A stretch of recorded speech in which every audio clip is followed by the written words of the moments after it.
Hello, everyone, and welcome back to Answer the Call after a 1-week hiatus, sort of. We did a little version of it. Oh, you have a black card now. Nice. I do have a black card now. I had to pay for mine. Ooh, yikes. Yeah, I Xylo bought just one. handed me one. I know, dirty. I bought one so many years ago, and like back then, their merch store was like crazy bad. So I bought it, and like a year later I got it, and I was like, what is this that just randomly came in the mail from DHL? And I was like, oh yeah, my concierge card. I forgot I got that thing. Can I use that to pay for ships, please? Unfortunately, I don't think so. I think you get a little discount. That's it each year, maybe, or something. Yeah. I don't know. But yeah, welcome back. So Croncy was at Citizencon. We did a Citizencon. We did our Citizencon coverage here with Level Cap, and it went really well. It was amazing. But I guess we got to start out with, how was it for you?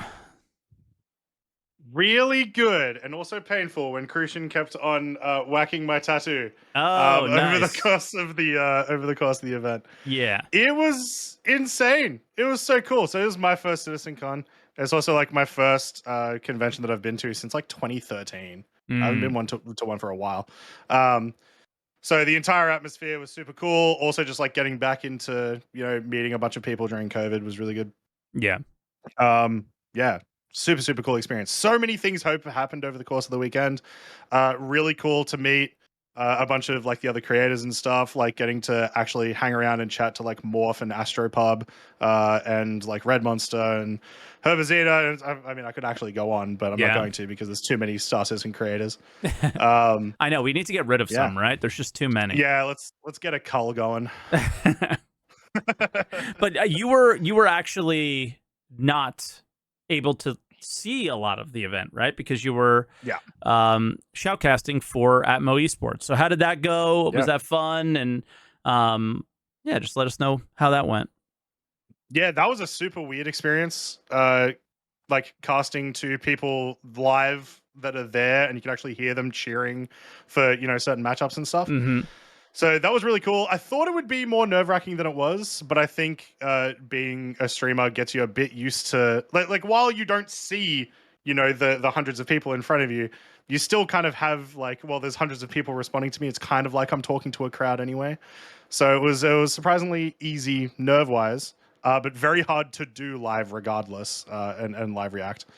But that went great. We had tons of issues, as I mentioned when I called in last week during the stream.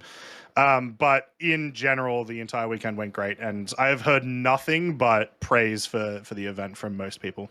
Awesome. Yeah. Did you feel a little bummed out that you missed some of the con stuff, or? I don't think I would. I feel like you get double the experience. Things. Yeah, I got the important thing. So I got to see the Star Engine demo. Okay. Which up to and including server meshing, which was obviously a huge deal. Of course. And then I got to see from Destination Adventure onwards. So I got to see the base building. Yeah. I got to see the Squadron thing. In fact, they actually would not let us skip those. Yeah. They completely closed the community hall and essentially said everyone has to go to the big panels now, which made sense with the announcements that they made.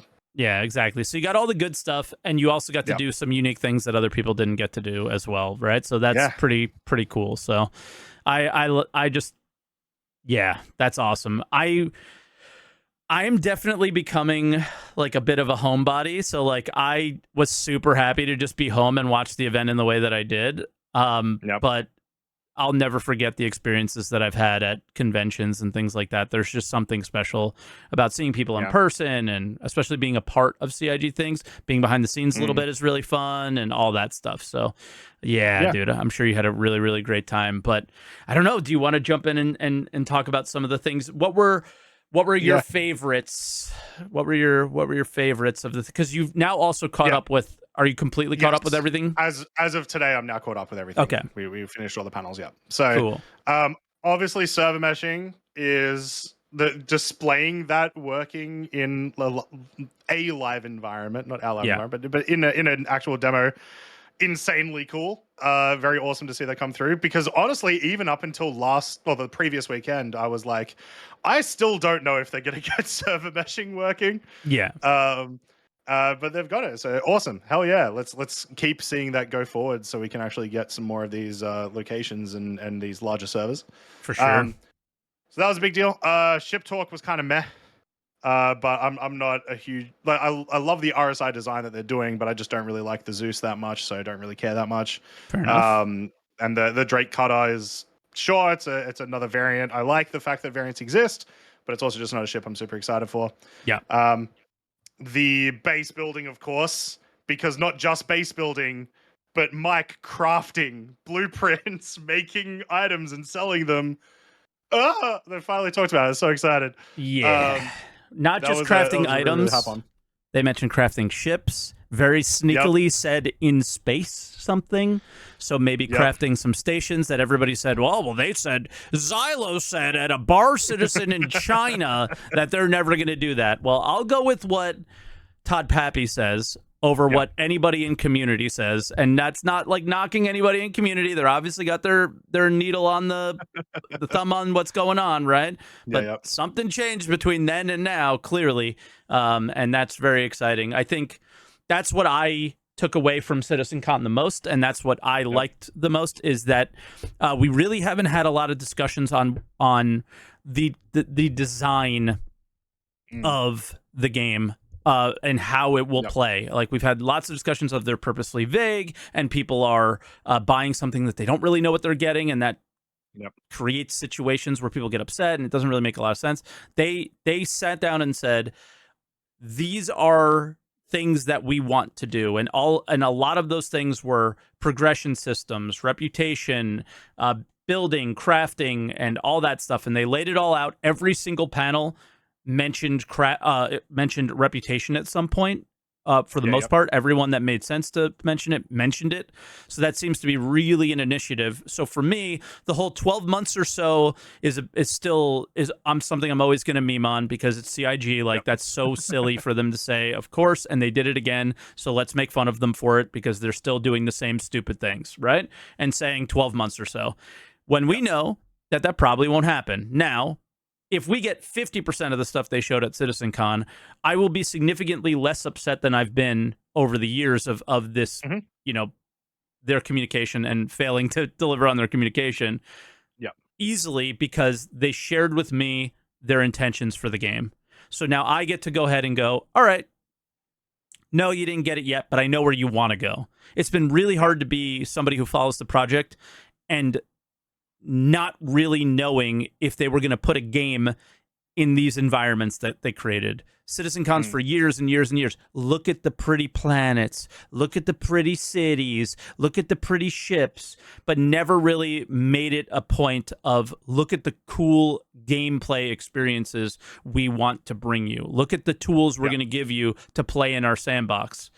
And that's what Citizencon was about for me.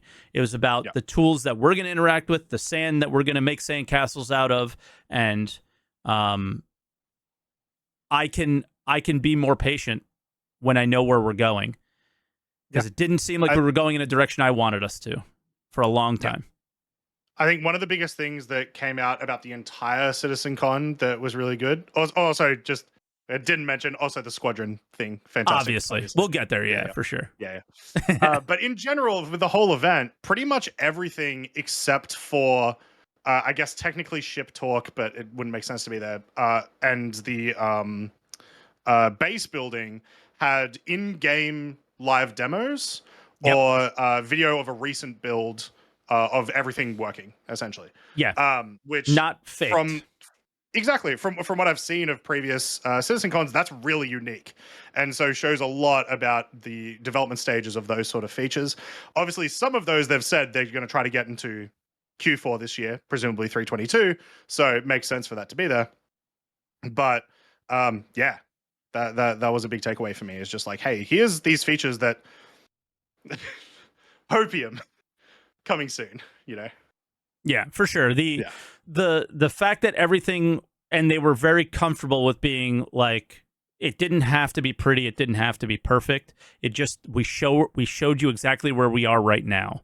And a lot of it was a lot of the like, these were things that we were working on for Squadron, and these are the things that our goal now is to bring them to you.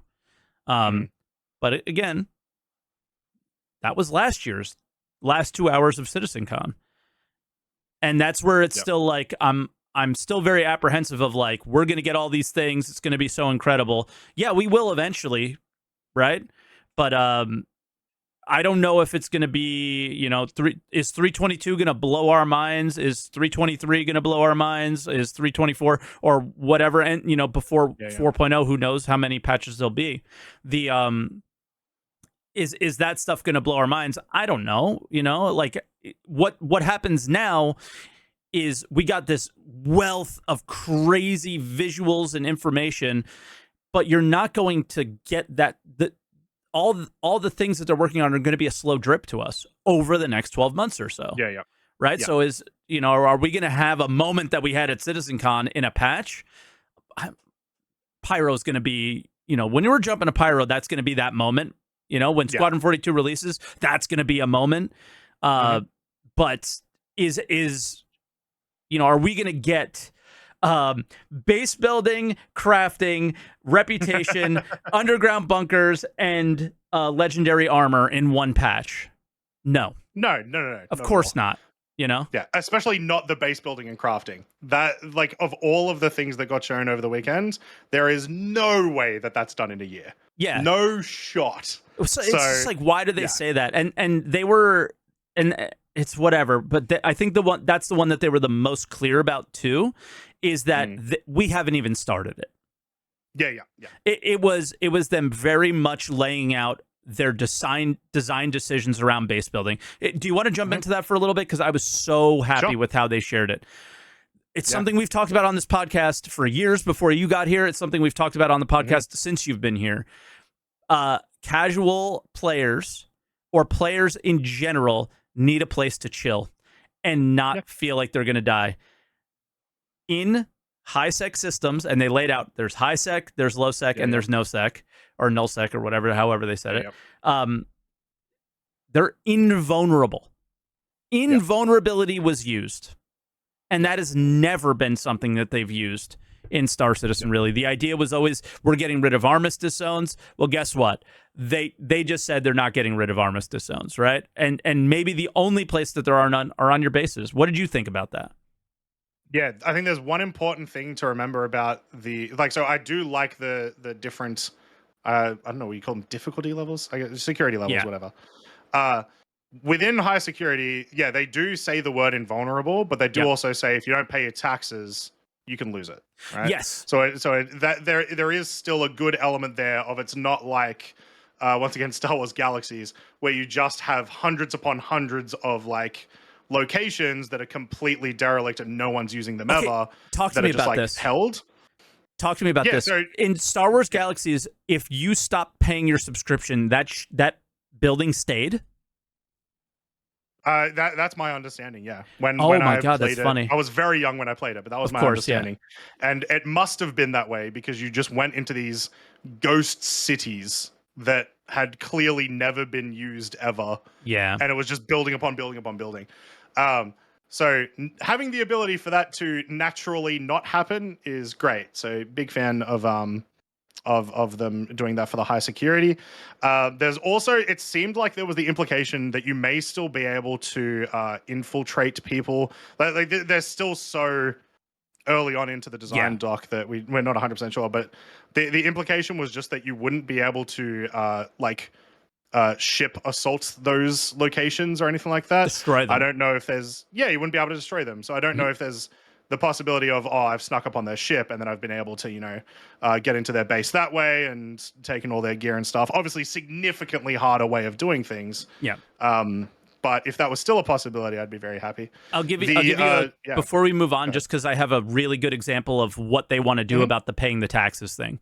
So in Ultima Online, and everybody makes fun of me when I bring up Ultima Online, but this is actually was my favorite gameplay in Ultima Online. It was the coolest thing ever. You would run around the world and there was a house, and every house had a house sign, and you would click on it, and if somebody stopped paying for their subscription, their house would start to decay, and that meant that from the point of, and there was 5 levels of decay, and you would know how much time between each level. So once you found one decay, if you knew when the decay switched, you would know when the house would drop approximately. And what would happen is the house would disappear and everything in it would be on the ground. These are epic moments where everybody on the server is going to one location and everybody's fighting over it if it's in a PvP area, and everybody's trying to grab everything on the ground if it wasn't in a PvP area. And they were such cool moments that, like, when they described that, I was like, yeah, that's like, that's good. And it being in-game taxes, since we won't likely have an out-of-game monetary subscription for these, was also good. The problem with that is you make millions of credits. The situation with Star Wars Galaxies is going to be there for you. But them, well, you could end up with a situation. Could end up with a situation like Eve, where you know, when you are making those larger transactions, the tax increases. So maybe if you do have a land claim that you've just absolutely started piling things on top of, right? You've I think we were looking before. It's like 4x4 kilometer, 8x8 kilometer land claims. I wouldn't be surprised if they're like, yeah, you've used up the entire thing. You have to pay like 10% taxes every time you're doing anything. Maybe then, the land value goes up. Yeah, and the actual money sink of tax sort of becomes a little bit higher. So you still have the ability to get like crazy money, and it makes it easier for you, but not. It's a rougher scale, I guess. Yeah. For sure. I just, everything I ever dreamed of was basically explained in that one section of, like, you can chill out if you want and have your beautiful vista and where you keep all your rare stuff that you love, but you do got to make it there with your stuff, right? Yep. And then the idea of the next systems as well was, all right, so now you're in Lowsec, and you can defend your things. Your base can be destroyed. Your base can be raided. NPCs will come and defend you, and it will get more difficult the more people attack. But you can defend it as well, and things like that. And then you had the NoSec, which was just like Rust, and it's like, yes. So like, everybody knows what they're getting into, and each place is higher reward. So no risk, very little reward, medium risk, more reward, and high risk is the most reward. And when they all they had to do was show the extractor shooting the laser on the ground, and you know exactly where they're going. They're just going to paint, resources in the ground, and it doesn't need to be like beautiful art assets or anything like that. They're going to paint them. You're going to find them, and that's going to be it, right? And yeah, I love it. So again, invulnerability is absolutely a W, as long as there's no reward for it, and it's just a place for people to chill. But everything else is where the game is gonna, where all the money, where all the action's gonna be. Like, yeah. So you can have your safe haven, but if you want to play the game, you want to progress, you're going out in these other locations, right? It's drawing people out of their safe place. That's the goal of the game, I hope, and that sold it all for me.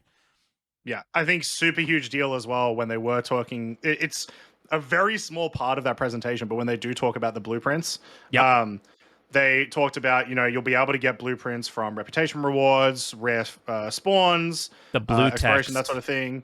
Yeah. Give me them blues and purples, please. They mentioned that, but then they're also like, yeah, you know, some of those blueprints are going to be like, yeah, it might just be a P4 AR. But it's going to have some sort of upgrade on it when you craft it in that way, and presumably that will, you know, extend to components and ships and whatever else it might be. However far they can take it, they're going to try and take it. Exactly. Yeah. Which means it gives us a bit of a glimpse into what the economy may end up being, Mike. Yes. Like the player economy is super important. Here it is, kind of. So. Exactly. It's crazy. Yeah, the Benoit also made a post this week about the economy, where people were like, yo, where Tony Z, where Quantum? And he basically said Quantum is going very nicely, and it's on pause for them to make gameplay for Yeah. the economy. I think a lot of people were a bit confused because they had said that the refueling, repairing, rearming was all integrated with it, and it was. I think for one test one day, and they were like, okay, cool. And then, as far as I know, it's no longer integrated in, and you're just dealing with the systems that we see with commodities, right? Like, we have this many commodities in, so the price will be this, a little bit higher, and those percentages are very minimal, right? It's the blueprints are the economy.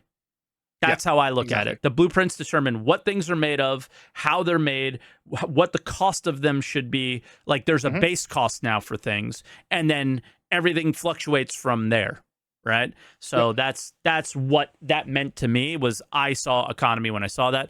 And you misheard me. The blue text on the screen. Oh, actually, I'm talking about a different part. But there were a lot of the times they had little blue text on the screen that was like, by the way, we're making a video game, right? This isn't about ship store stuff. And I'm actually referencing there was a section where they talked about cargo and the rewards for reputation with cargo missions or something.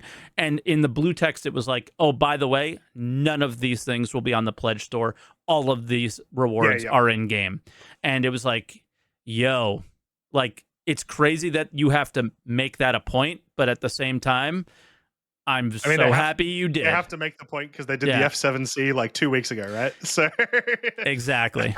Yeah, so it's like, you know, what you say and what you do sometimes, you know, okay. But I was just happy to see that stuff. It was just very much like they're following along with how we're going. And on that note, while you were there, we were here, but some devs were in the chat, and Richard Tyrer was here, and he was like, there was a point where I had to use the bathroom, and he was just like, we'll do a little Q&A. And he just Q&A'd, and like, the dude hates pay to win completely, and like just is like, you know, and wants game to be game, and it was just so validating for like everything I've been saying over all the years, that wow, they also feel the same way as me. And that's basically what Citizencon was for me, right? He also said, we're back. Yes, we're back. So confirmed that they've been bringing devs back over from Squadron for, I think they said, the last month or two. And obviously they'll continue to do that over the course of the next year. So a couple of things are presumably going to get a lot of dev work on them soon.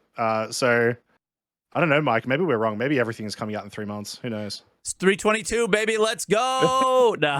It's obviously some of these things are further out, but it does feel like an exciting time for the game. It feels like a shift, and we'll see how that shift, what that shift actually means. For me, as long as it's a shift in the way they're communicating their vision for the game, and the vision for their game is what I originally thought it would be, which is sort of where they seem to be going, I'm happy, right? I'm definitely, like, my copium levels have worn off quite a bit, and it's just like, all right, so Pyro in 2 days, but what does that actually mean? You played it. I've actually had the opportunity to play it. It's really fucking stupid because you can talk about it, but I can't. But we played the same fucking thing. So what the fuck, CIG, with your dumbass NDAs? But yeah, like, we played the same thing. So go ahead and talk about it, and I'll just shake my head. It's because I'm cooler than you, Mike. That's It's all true. it is. It's in true. The NDAs. I had a really, really good time playing Pyro. Myself and Maya got the chance to play it for like 2 hours on the Friday before Citizencon. Oh, wow. So you weren't limited. Setting up for... No, we weren't limited. In fact, we only stopped because we were like, you know, we haven't been helping at our booth for a little bit setting up. We should probably go back. Yeah. But yeah, I made a video about all my impressions for it today. I love it. I love it. I sort of mentioned on when I called in last week that I think it has been even without the addition of new features, I think it has become much more impactful than just new locations, because of how so? much the new locations have affected missions. So as an example, your eliminate all missions that everyone's very familiar with. Yep. When you do those at the new outposts, it just feels completely different. And that may wear off. I may be saying a different thing in a couple months' time after, repeating them over and over and over again, just like I did the previous bunkers. Sure. But the approaches were completely different. You can go in stealthy, you can go in snipery, which I love that just in general. Sniper gameplay can become relevant again.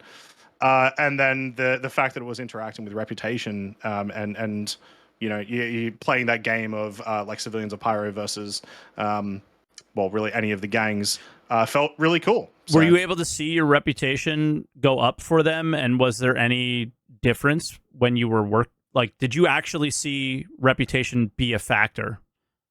I didn't have enough time to do a full thing, but I saw my Citizens of Pyro rep go up. And I was told by Bayor that it should be relevant. Now the question is, did he mean for this build or in future? I don't know. Interesting. Okay. So I guess we'll find out in a couple of days' time when people have enough time to run through 30 of these missions. Yeah, because I had I was able to play for about the same amount of time, but again, I can't say much other than that I did play, and I didn't do any missions. So I went and was like, what are the differences between the PU that we play now versus the current experience? So I went and looked for how mining worked, what was salvage looking like, and things like that, and what was in the shops and what wasn't. And but I never did any missions, so I didn't see the opportunity of will this place let me land because it's run by somewhere else or what. So I didn't do much in terms of that. So I think that's the most I can say without getting myself in trouble. So that's where I'll leave it. Yep.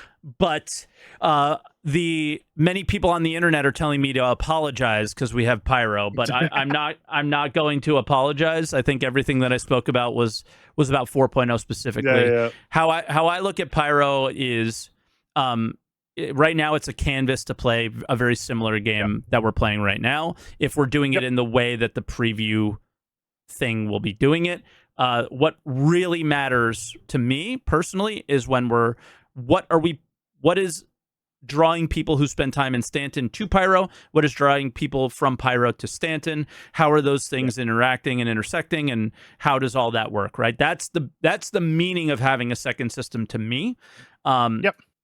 It looking cool or the stations looking the way they did. I mean, we saw them in the demos and everything.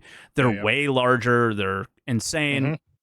That's super all really cool. Yeah, exactly. That's all great. So the canvas that you're playing in is incredibly updated, very cool looking, very different. But for me, what matters is what always matters to me is what's the driving force behind people playing. How are you going to create that that difference? What's the reason you're actually going there? Why does a player want to go there, sort of thing?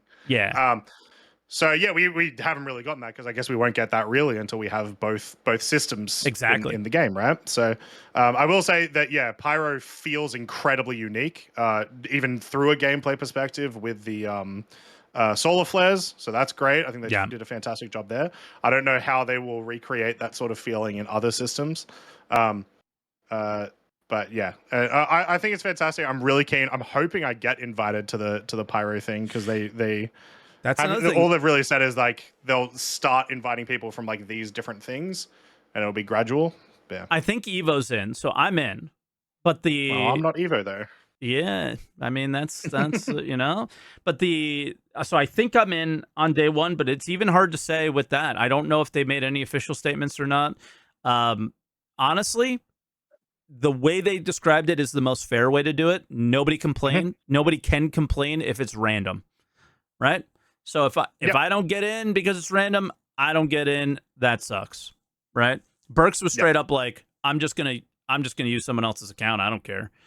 And, I will just get someone else to play the game and stream their perspective. Yeah, fuck it. I'll just be like, hey guys, look, it's me. Look at all these things I'm doing. Yeah, and you just look, I'm moving my mouse. You just pretend to be moving your sticks, just make movements like this when they're flying. But I don't know. The only other thing. There was a new mission. There was a new mission, Elliot's which mission. I once again, Elliot's mission, which once again Elliot said something was supposed to happen at the end, but yeah, it didn't work.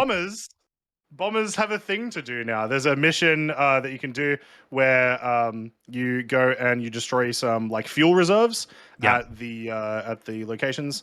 They are these like fully destructible large canisters. I don't know if they're using Maelstrom or not. They're probably not. They're probably just treated probably similar to turrets. I don't know. But it was very cool. And then apparently Elliot said something's supposed to happen when you finish it. And nothing happened when I finished it, except I got UEC. So, guess we'll find out. Yeah, and I'm just excited. I'm really excited for Tuesday. Just for like programming note from me, I will not be streaming Tuesday morning, which is super a big bummer. But my wife has like this little like minor procedure that we have to do, so I'm going to be there with her and support her on that. And listen, it's CIG. You really think they're going to release it on anywhere near on time to anybody? I'm pretty sure it'll come out at 9 p.m. Eastern time, which is actually like the next day for half the world or more. I'll be asleep when it comes out, I'm sure. Exactly, and then like wake up at like 7 p.m. or something. Yeah, so I'm not too stressed out about it. I'd love to be there to build up to that point, but it's totally fine. Legendary armor was my next, like absolutely fucking pogged out moment. Sort of linked to reputation in general, and also kind of the next step beyond the armors that they made, where they had like the set bonuses where you would get like the extra like coif or whatever. Is these legendary armors. They look sweet. I definitely didn't rate it clearly as highly as you did, but they're cool. What made me rate it as high as I did was that they said vertical and horizontal progression within it. So you're gonna like, let's say, we obviously know you like mining, but let's say you decided that your favorite gameplay now is bounty hunting. That there would be like a bounty hunting set, and then you would increase you would get better bounty hunting gear as you grew in that set, like as you looted armor or whatever in that set, and it would get better. That's what I thought was super cool, is like you made a choice of what type of armor you would want to use. So now choices matter outside of like temperature, right? That's another direction they want to go. And then it gets better as you progress with reputation or more. And I thought that was mega, mega cool. Is I could just see myself going crazy with that. And having a lot of fun, right? For sure. I don't know what else super stuck out for me. So many other things. River Guy, my great friend River Guy. Oh, the water stuff was crazy. The water stuff was awesome, and also kind of out of nowhere. It all looks great. It looks like it interacts with the world correctly. Apparently, it was in the Pyro build. But I haven't seen any water yet. So I'm gonna have to check that on Tuesday if I get the chance. But it looked and performed great. So that was one of the highlights for me. Is just anytime the world gets a little bit higher fidelity, especially with the water, which just was garbage for the longest time. I can be pretty happy. Yeah, for sure. Settlements were cool. That's something that's coming in right away. That was really sick. I think that they just look great. It's very similar to maybe a bit of what we're going to be getting with Pyro, just, new set dressing for similar missions, which is like, whatever. But at the same time, some of the things that we saw with those settlements were just big. They're selling you on the world's alive. Now they just need to make the AI feel a bit more alive. I think one of the biggest pieces that are missing are just ships coming and going from everywhere. Right, like when we can get to a place like that, that's really what's going to make the game feel alive. And I'd love to see them use the reinforcements tech to do that a little bit more with just with just random ships coming in. Like a Hull A coming in and filling up or whatever and leaving. Yep, dude. I think way before you even came to Star Citizen, there was builds with that, like years and years ago. But there were so many, I think, performance problems and all sorts of things. It wasn't the way they wanted to do it. It's come and gone a couple times, I feel like. But I think that's the piece of one of the the cornerstones of that, like making the world feel alive puzzle that that isn't there. And I don't know, the last thing I want to get to before we talk to callers personally, but feel free to add any more things that you want to talk to before we get there, was we mainstream now, dude. Like, all the biggest creators are watching this stuff and are blown away by it. It's like, Star Citizen's kind of on the map. I'm not comfortable with that yet. How do you feel? I am not comfortable with that.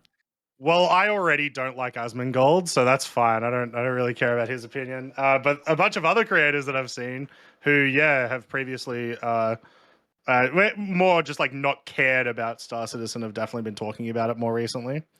Sorry, you're just gonna have to repeat what you said because I muted everything you just said after you said you don't like Asmongold. Oh, that's fine. I'm kidding. SaltEMike is cringe. I'm kidding. They could hear everything you said. But yeah, lots of people are talking about it for sure. I don't know if I'm not comfortable with it because like it's not like they have much to play right now. Still, that's why I'm not comfortable with it. I think it brought a ton of eyes when we're not ready for those eyes yet. Yeah, yep. Right, like 12 months or so from now, when they start delivering on the things from Citizencon, that might be a whole nother story, right? Like, come on. Oh, and again, we haven't talked about Squadron, so we'll talk about Squadron before we move on to colors, obviously. The the big thing about the Squadron demo was it was beautiful. It was amazing, but like even parts of the Squadron demo, they showed their scuffed level of where they're at, which is totally fine because feature complete does not mean perfect, right? Like they're in the polishing phase. The things you saw are meant to be polished, right? And I think there was tons of polish that they showed already. Like the locations looked amazing and everything, right? Yep. But you're not getting that game anytime soon.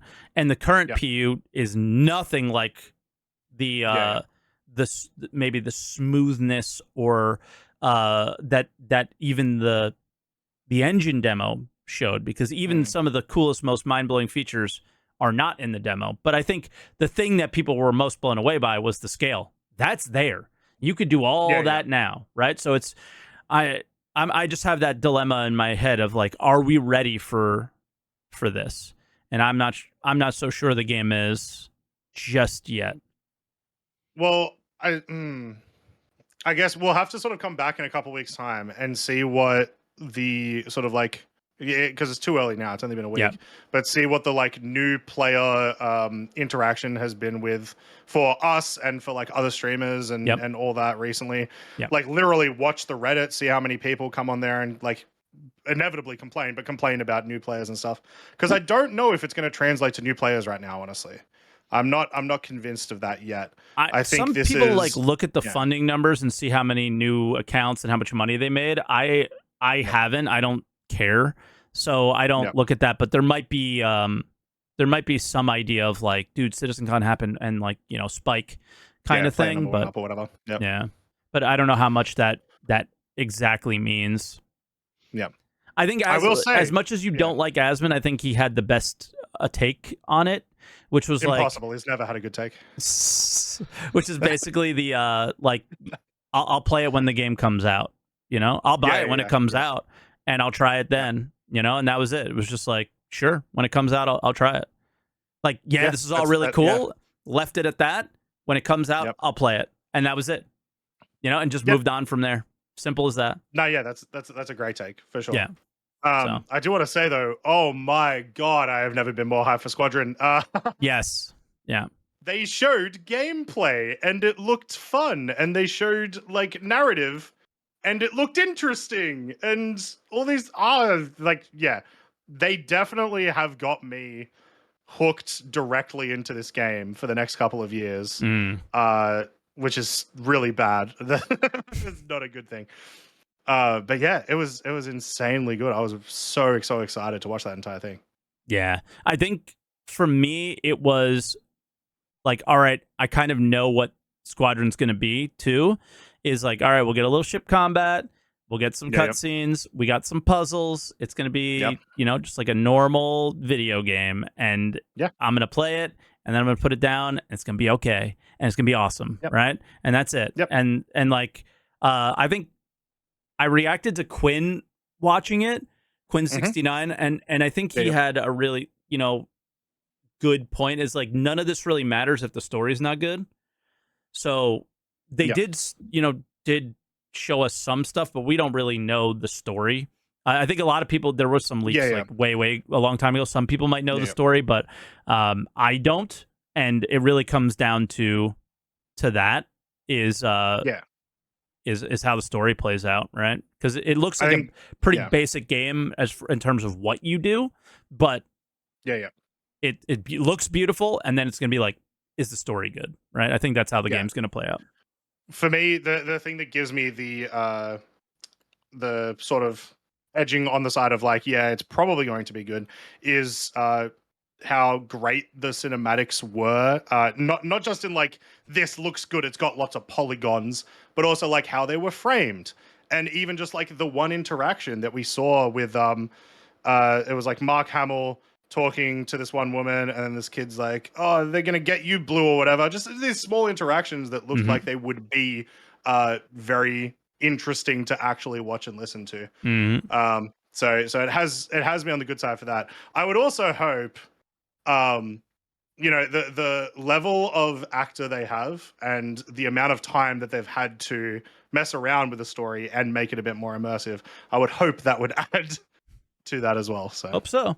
Yeah, I mean, we'll see. That's going to be the big one that we'll never know until we play it, but fingers crossed it's good and it's not too cringe or something like whatever. I don't play too many games and get like cringed by the story. That'll be the thing that I will be the least critical about. Like, I am totally fine with whatever story you tell, and as I just get to play through it, and it's like, oh, that was interesting, and then that's basically how I would handle it. It's not, I wouldn't be someone that would be like, well, the storytelling here is very bland and all, like, I'm just not that type of person. So it won't matter to me much, the storytelling, to be honest. It is very important in a game, but I won't beat it up if it's not the best story I've ever seen in my entire life. But I do think I'm going to put a lot of weight into the story, because that's a lot of games when I go into them, that is like especially single player games, that is the reason why I play them,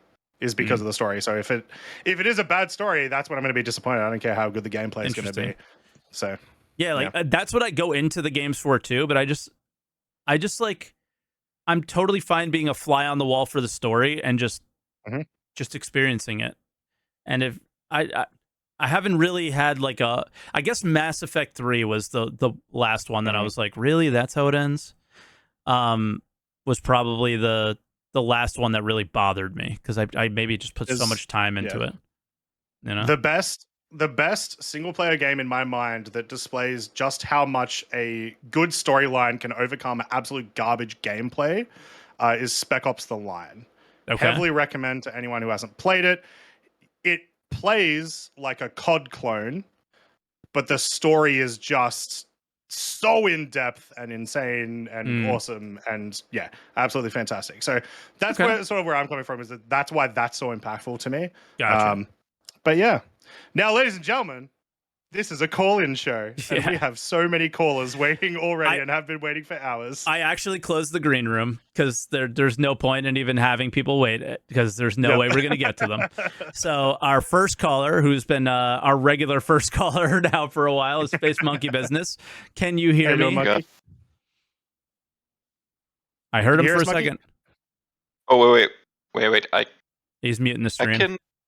Okay, I muted the stream. I can hear you guys. Hi. Howdy, how you doing? Hello. I'm good. I'm exhausted from the weekend, but it was pretty nice. To say it at least.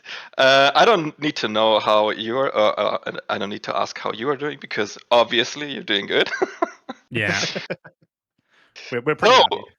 Yeah, I have also a long list of points, so let me start. So the beginning was pretty interesting with the Star Engine demo, and it reminded me of our last ATC call where Mike said, I don't fucking care about the Star Engine demo, whatever. And then it basically, at least for me, was one of the three most important panels, this one and the last two ones. Well, it's pretty nice to see, and also nice to see the stream with Level Cap and you, Mike, and how big your eyes became, and it got bigger and bigger. It's like, what the fuck? What the fuck is this? So nice to see it. So it's pretty cool.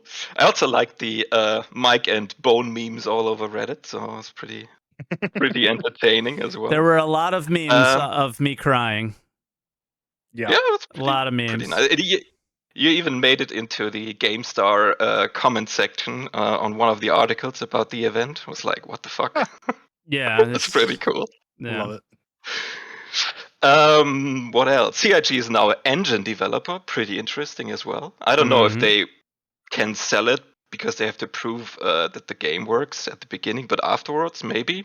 A friend of mine who's just quickly on that, the curly head dev, the higher VIP curly head dev, he confirmed that they currently have no intention of selling it. Okay. I assume that is likely to change eventually. Currently have no intention of selling the F8C. Yeah. Yeah. Well, a friend of mine who's not a big sci-fi fan said, "Oh, it looks pretty nice, but I hope it's going to be used for like for fantasy game at some kind or some way in the future." So like, yeah, why not? If they are able to sell it, pretty good. Movement of the animation on the fire extinguisher scene. I was like, what game is that? It doesn't look like Star Citizen. It looked so smooth, and the movement and the animations and all of the scene was like, okay, if this comes over, I'm pretty impressed. Dude, yeah, we never even talked about the engineering. It was so early in the convention that I keep forgetting it happened.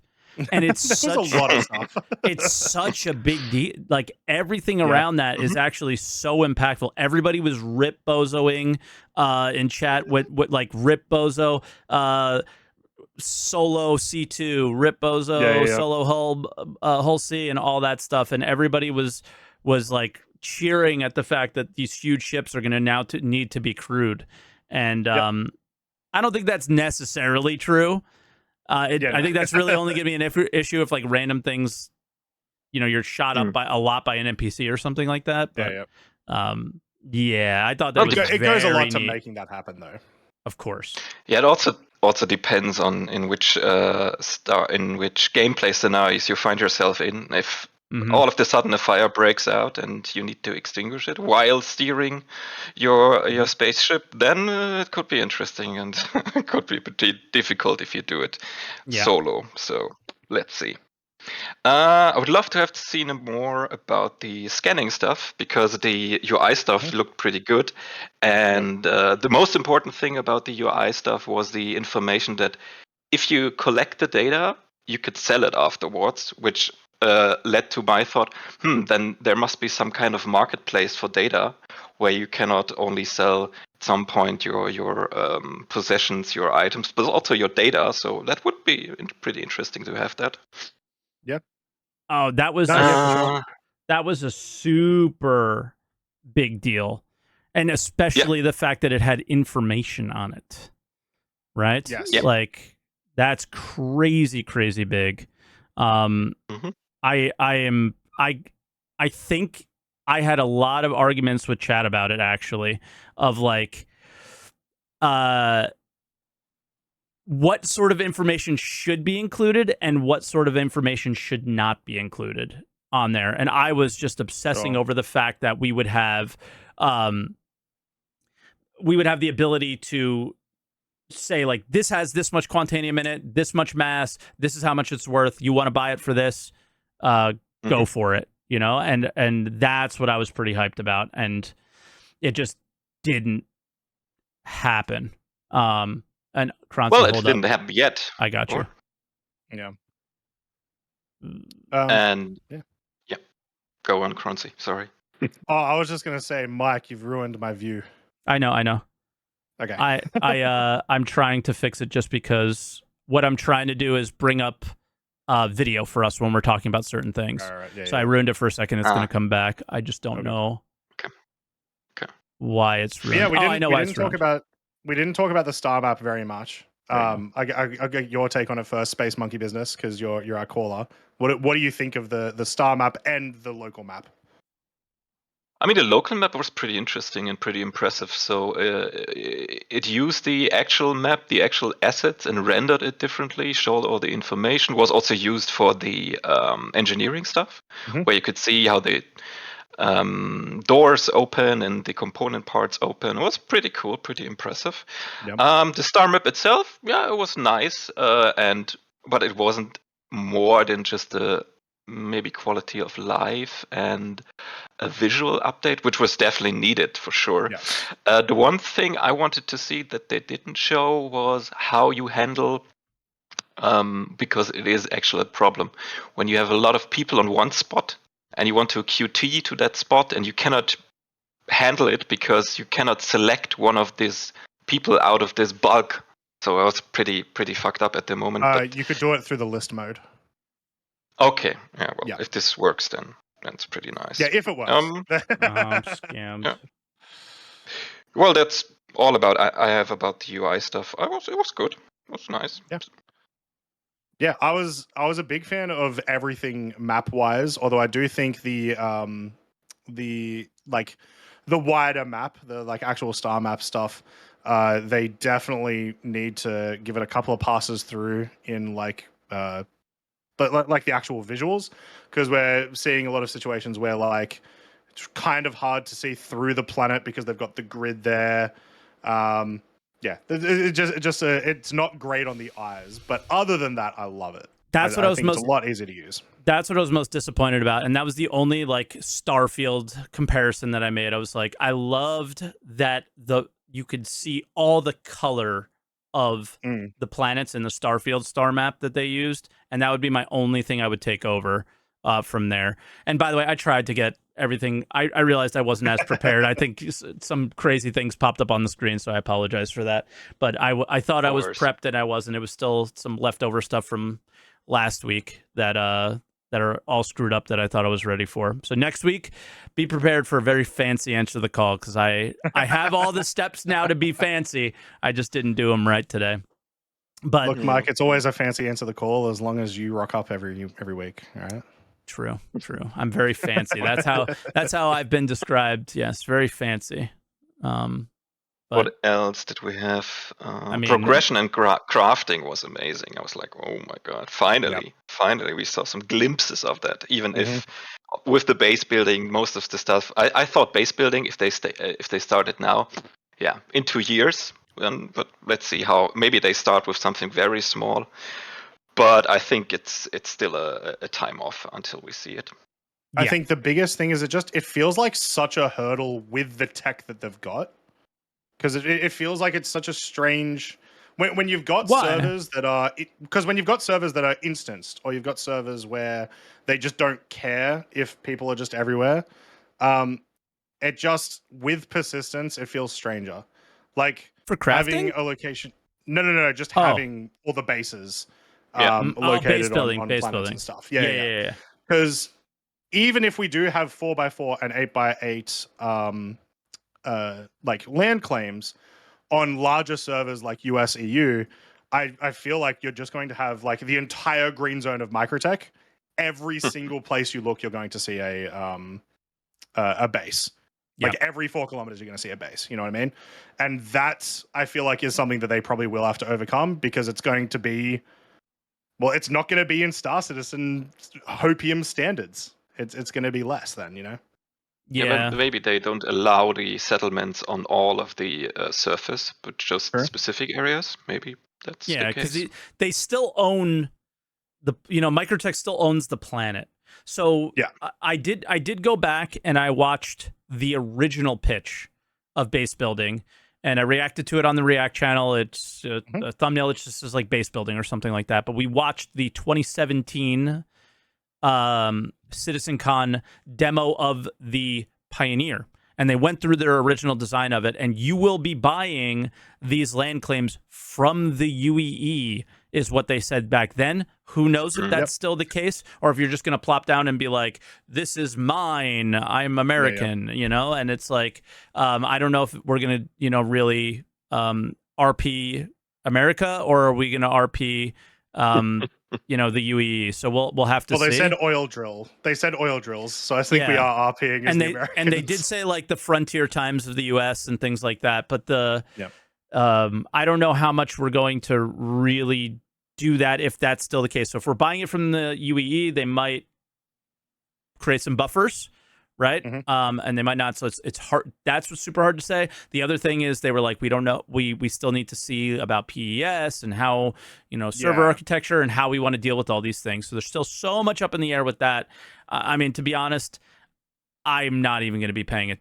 Like I'm not putting any energy into base building right now. There's so many things that are coming sooner that are way more worth our time and energy. I'm just happy. Highsec, Lowsec, NoSec is the direction we're going in with the systems that they're putting them in. And then every module of base building that they showed was like, all right, I get what you want to do here. I get you want us to extract things. I get that you want us to craft. I get that you want these to feel like our homes, and that there's some, you know, medical and farms, and you got all the things. You laid it out there for us. I know the direction you want to go, and I like it. And that's just where my thought ends when it comes to that stuff.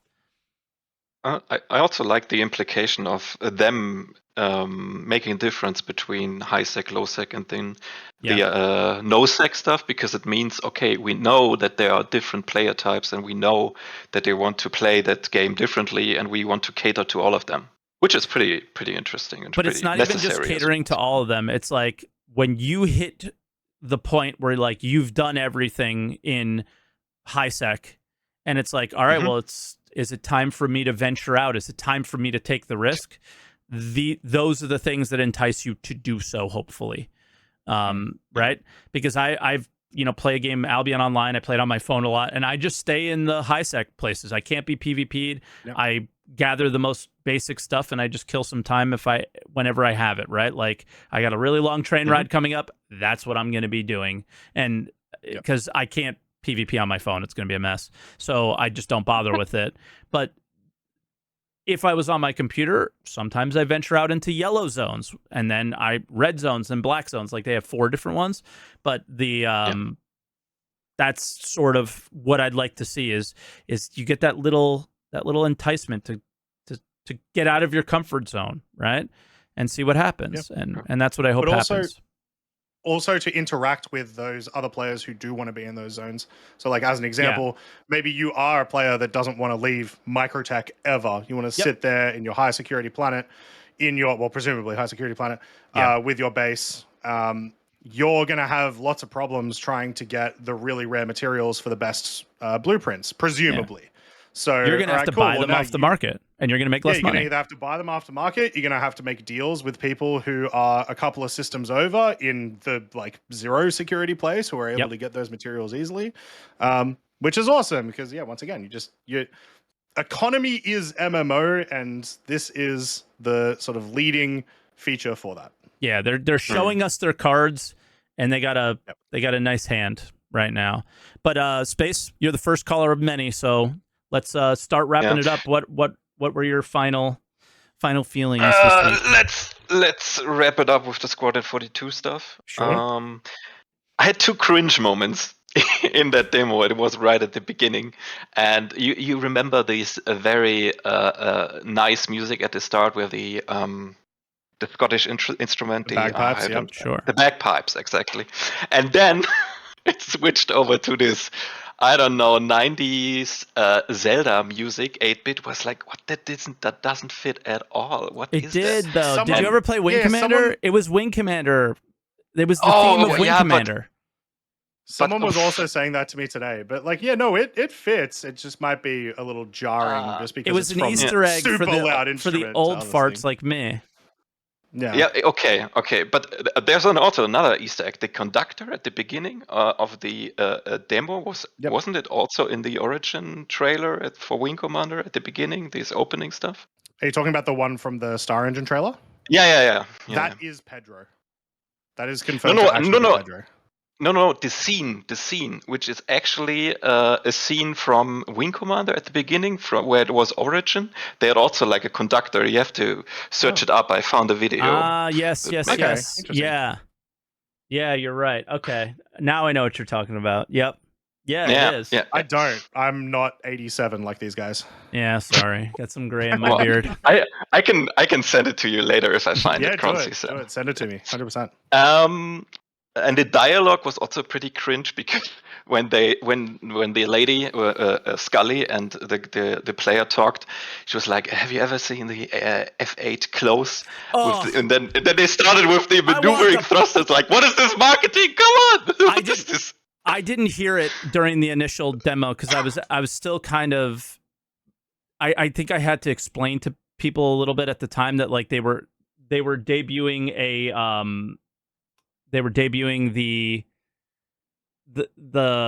character creator stuff that we had just seen, and maybe people didn't get it. So yeah, I was like, yeah, no, dude, this is great. But I missed that, and the second time I watched it, I was like, no, they didn't, dude. They could not go without selling something. They couldn't do it. Yeah. I mean, I actually disagree with you guys. I don't think that's selling anything at all. That's lore accurate. That is super lore accurate. Yes, but it was so. But the timing, Croncy, the timing. But I don't think it was like. Oh yeah, I guess the timing is awkward, especially from a couple of weeks ago. But Yeah. I think it was fine. I do think it was delivered a little weird generally. Yeah. But that's because it's a super like cliche intro thing of like, oh yes, have you seen like the cool, awesome thing that you're definitely going to get to fly at the end of the game? You know. Yeah. But yeah. Well, just let me hop through my last points, then the next one comes up. For me, I go with the story with Croncy because I also like more catching stories. So I hope they did not blow a lot of their potential there. That they have something in the backhand to say, okay, this is very an emotional story. I can connect with the characters, or I can feel with them, all the stuff. So I hope it has also a good story. I like they showed like this Xi'an ship, which didn't look like a Raylan. So interesting. Maybe something bigger for the future. Jail has a good video on that. Check that out when you've got the time. Okay. Yeah. Okay. The scale was amazing. I felt like Dune movie, which has a huge scale and you could feel it. So I liked that. So that's basically one general stuff at the end. It was a really nice show, Mike, with Level Cap and you. Yeah, it was fun. But some feedback for the next time.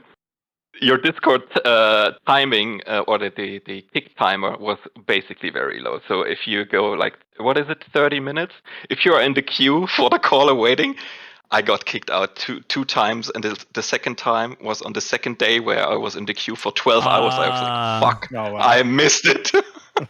Yeah, and then the mods are dealing with the crazy chat, so they don't even have time to fix. Okay, gotcha. Yeah. Maybe change that for an event like this for the next time. So we'll do. Thank you for the feedback, big time. Yeah. Because also one of the other callers wrote me a text like, "Oh my god, I got kicked. Whom should I contact?" And I was sleeping at that point because it was 3:00 in the morning. That's why I was kicked out as well. So I was like, I feel sorry for that guy. But he got on again, and he was basically your first caller on the second day. Yeah, and I did my best with that. That was the hardest thing, was because they were CIG schedule was not CIG schedule, so it kind of screwed some things up big time.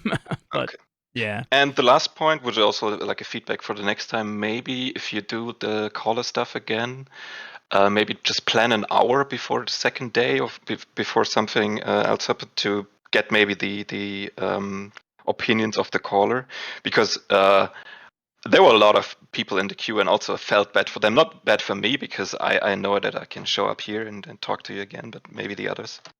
Yeah, for sure. It was a lot of level cap scheduling. He's got 2 kids and a wife, and yeah. I totally can understand it. But maybe I thought maybe you could just take some callers without level cap before the beginning. Fair enough. Maybe fair enough. Yeah, not a bad. All right, that's it. Not a bad idea. Cool. Thank you, Space. Cheers, Space Monkey. All right, I search for your video, Croncy, and then have fun with the others. Later, Space. Be good, buddy. Catch up. Yeah, man. What did he talk about that we didn't touch on was, I think, engineering yet. When he went with the fire, I was like, oh my God, that was crazy. But all right, we got some more callers, so we'll go right to Draz next, okay? Bring him in. Draz, what's up, man? Hey, how's it going? Good. How you doing? How are you? Good, man. Sorry, that was my dog. First time caller, but long time listener. Nice.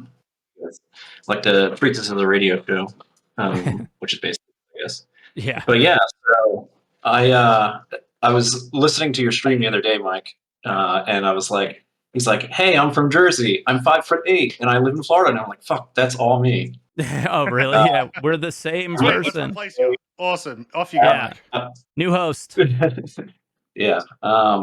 So stuff I wanted to hit on was server meshing obviously is a big deal for them to show it to us. I think the messaging is great and the transparency. Yeah. But I still have like concerns about the tech, especially concerning the replication layer.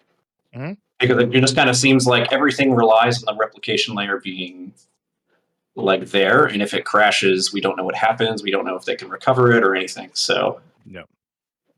I still think they owe us, once they get it working, like, hey, what is this actually going to give the game? And I don't think they know yet. So that's fair that they're not, showing us like. They gave us some insight that the replication layer can crash, but it is way less likely to crash than other things. But I think the point that you make of like, can they recover and what can they recover is a really good question. I don't know the answer to that one, obviously. I definitely have the feeling, at least, that when the replication layer crashes, it's likely going to feel a lot like when servers crash right now, at the very least. Mm-hmm. But yeah, like, are we going to lose all of our items when it crashes, or is it going to be like, like 30k recovery where it was like a minute beforehand or whatever with the heartbeats that they were doing? Probably something. We're probably just not going to know effect. until we get to play it, right? Yep. Yeah, it's definitely far away, and I think it's just concerning because like a game like this has so many entities for the game to keep track of, right? And like, we're having servers of 100 players, and people are crashing with like empty water bottles. What's that going to look like when it's thousands of players, constantly having to drink water and throw their can away and like things like that just piling up? Like, it just doesn't seem like they've really addressed that big elephant in the room, and I hope they do. I mean, they've addressed it somewhat with cleanup mechanics, but then that's also affected the gameplay negatively. So if you're like emptying a bunch of boxes out of a ship, there's a limit of 25, and if you put more than 25, the first one you emptied out starts disappearing, and it's just like, wait, we thought we had more boxes here, and then you didn't. In the one SCU box days, people were just launching 600 of these things out, but then not realizing they were disappearing, right? So they do have some things that they were doing to address it. It was really bad early on, but it got better over time. It's just I don't know, they did touch on like players affect the servers more than anybody, so it's so hard to say. And yes, there will be crashes for a really long time, but I think once they stop putting features in, then they'll be in their own polishing phase, similar to Squadron, and those issues should be a lot less prevalent. But I think we're many, many, many years from that, right? Yeah, and I think that's a good point to segue into, is like, there's a lot of stuff that was shown and a lot of things that like they're going to say, hey, you're going to get this. And people are getting like really caught up on the details of those things. And I think that's not really important to focus on, because what you should understand about this game, or really any game, is like nothing is permanent. They can tweak and change and alter and balance things as they need to see fit. What's important is that they communicate to us like what they want that to look like and how they're going to get there. And they did a lot of what we want this XYZ to look like this year, but there wasn't a ton of how we're going to get there, if that makes sense, at least in my opinion. I don't know if that's quite accurate. I feel like the vast, not necessarily the server meshing panel, but the vast majority of things that they showed other than base building was very much like, no, this is it working right now. It's not we're going to go get towards this. We're there. We just need to implement. And like that is cool. We need to implement. We're going to be implementing. Yeah, with server meshing itself as well, it was that demonstration was much more about, hey, we got this to work and we want to show you guys that it was working. You are right for sure in that they didn't say, they said we got it to work at scale, but like, all right, cool. So what does this demo look like at scale? What sort of problems are you expecting to encounter? That would definitely be nice to hear. Yeah, I think I agree.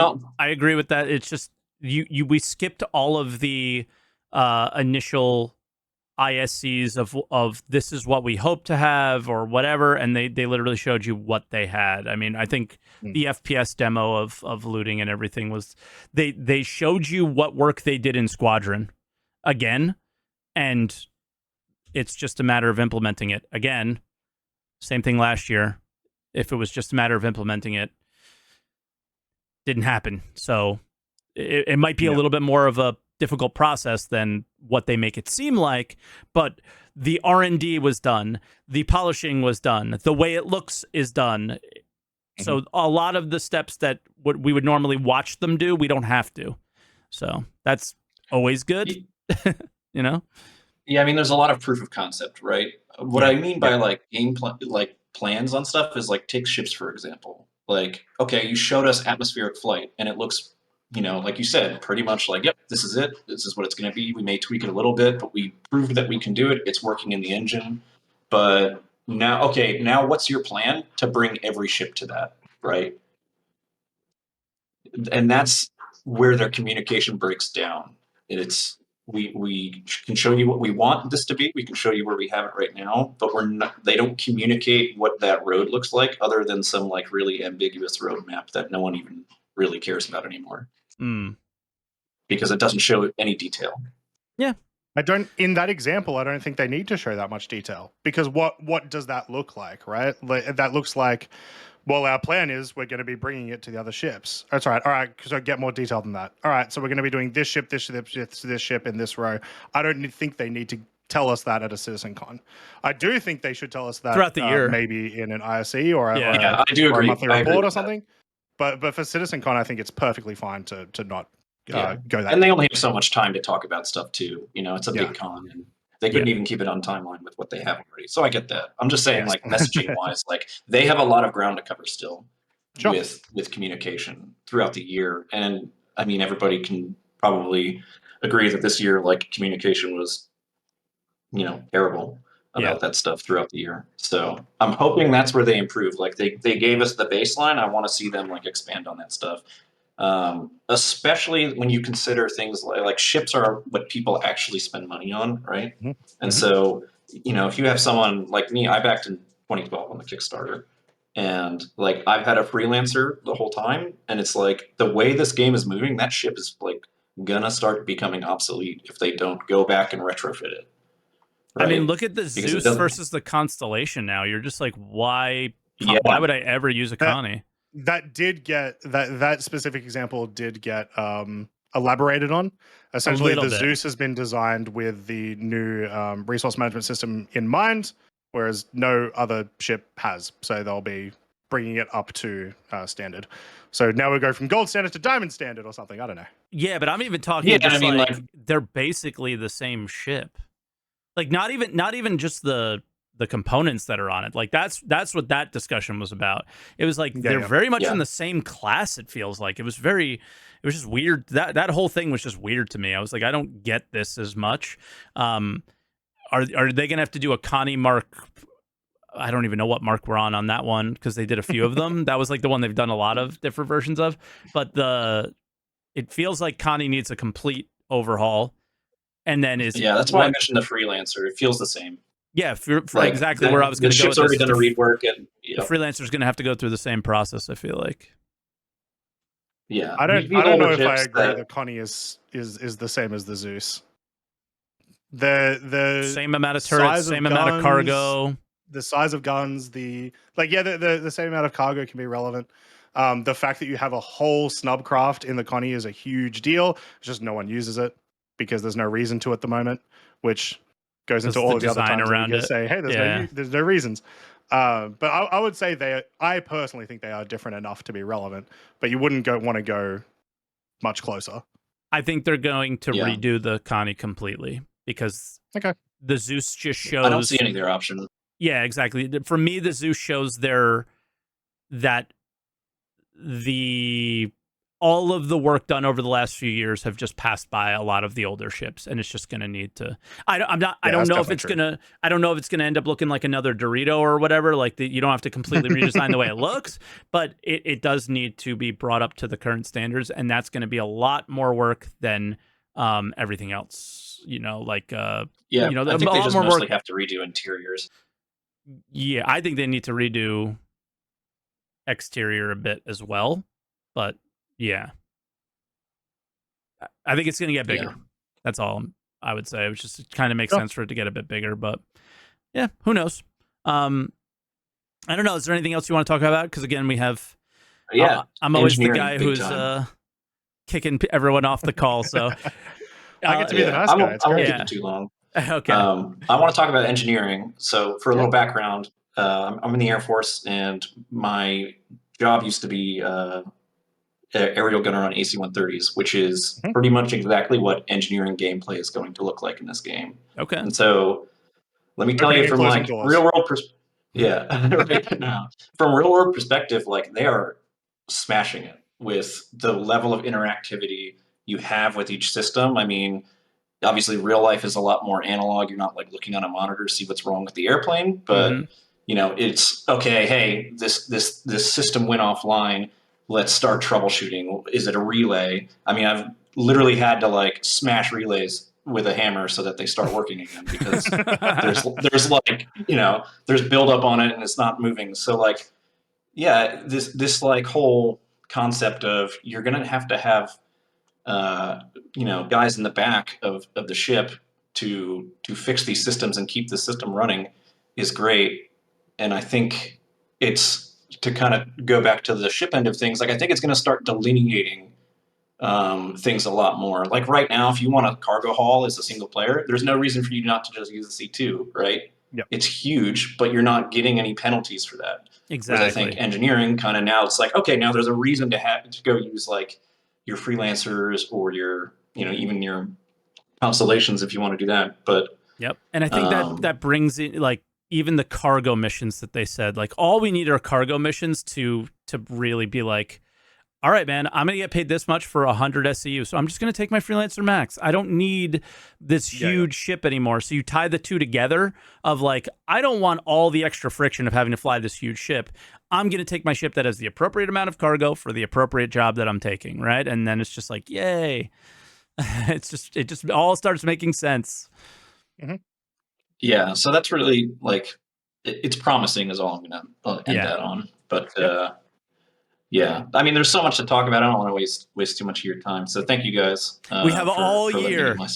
We have all we do. Yeah, 12 months or so to talk about it. Yeah, exactly. So thank you guys. I appreciate it. Love the show, and thanks for having me. Yeah, man, Dres, thank you for coming on for the first time, and hopefully we talk to you again soon. All right. Yeah, see you. Talk to you soon, brother. Bye now. All right. One quick thing before we bring in the next caller. Because that caller said that he was in the military. That's one thing that I learned going to Citizencon. Apparently, everyone who plays this game has been in the military. Yeah, just everywhere. There's a lot of people. I see that too. There's so much discussion around military service and how this is similar, and I like this because of that, and so on. And it's like, oh yeah, I guess there's a lot of tie-in between the game and that, right? Maybe it's the sim stuff. I don't know. Maybe it's the waiting for results. I don't know. That was a terrible joke. Anyway. Anyway, next caller. Razgriz. Razgriz, can you hear us?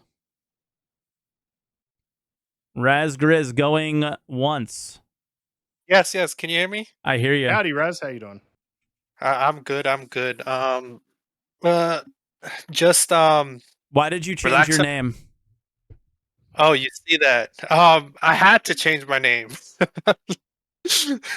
So I just changed it to Rosgreaves because it's a Ace Combat 4 reference. What did your name used to be so everybody knows who's talking right now? Chris Unmatched. That's my Unmatched. Yes. Unmatched is a legendary caller So Yeah. yes, for I the don't know, for Mike. the 2 weeks ago when you told me we had a legendary caller, it went a bit off the rails. So yep. So expect it again. That's all I'm trying to say. All right. Yeah. Plus, I've changed it over to Rosgrees. Too many. I've always had on match as my name since I was a kid, uh, obviously reminds people of what's it called? Tinder. And I'm tired of that. People hit me with that joke. You mean unmatched from Tinder? I'm like, no, dude. I've had this name since I was 12.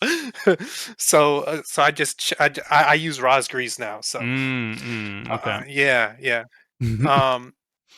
All right. So the things that I wanted to talk about was I have like a list here, and I'll hop around on the list. What the first thing I want to say is that like for the people that went to Citizencon, I think that it was probably definitely worth it. You know, yeah, in my opinion, it was one of it is the best Citizen Con they've ever had, and they got their money's worth. You know, they got all these they got the trailers and the engine debut, the engine trailer, and then the Squadron 42 trailer debut. I think they got their money's worth. I think next year they'll definitely get their money's worth with release dates. You know, hopefully some release date. You know, maybe they'll even get to see some maybe since they might have a release date, maybe some celebrities will be at the next Citizen Con, you know? That's what Mm. I would think. That It would would be make wild. sense. Yeah. Yeah. Possible. If they do, yeah, it is I mean, possible if they I reckon we would have seen them there this year if it wasn't for the for the actor strike. Honestly, we would have seen someone. Maybe But someone, yeah. but I think that there's still like this. I don't know if I agree with that, and it's not even really like an argument or anything. It doesn't matter. I think that this was the start of their marketing campaign for Squadron, right? And then Yeah. throughout the Yeah. year, you might have certain actors show up in certain places. They might do interviews with Yeah. them, and this is the beginning, and they're going to continue discussing these things for Yeah. some time. Would be my guess. Yeah. So I would definitely want to go to. I've never wanted to go to a Citizen Con, but next year I would probably make like an honest effort to want to go because I think it's they're gonna do something special if the game is actually in polishing phase and stuff like that. You know, and I don't think the game is gonna come out this year. I think it's gonna come out next year. If they're in the polishing phase now, I think it'll be out in March 2025. I would guess. Yeah. You know, Okay. so another thing that I wanted to talk about was the thing that I didn't like about Citizen Con is that it's really hyped up, and I don't want the normies, you know, the normal people that don't know about the game or don't own the game to come in yet to get burned by the current state uh the PU. So, Mhm. like, that's the thing that I didn't like is that yes, the hype was there, and I'm very satisfied with this year's CitizenCon. It's just that I don't want any new people like SaltEMike. He hopped into the PU like what a day or 2 days ago, and we were counting the bugs by the minute. Yeah. You know, But then the next day I had a completely different experience. So it's yeah, weird, but I had the best experience I've ever had in Star Citizen yesterday. But then yeah, the day before it was when Croncy, I hit every fucking bug you can possibly hit. It was insane. Yeah. It was Yeah. And you don't want new insane. players to have that experience because No. you're not gonna quit when that happens. No, but they new will. players Yeah. Yeah.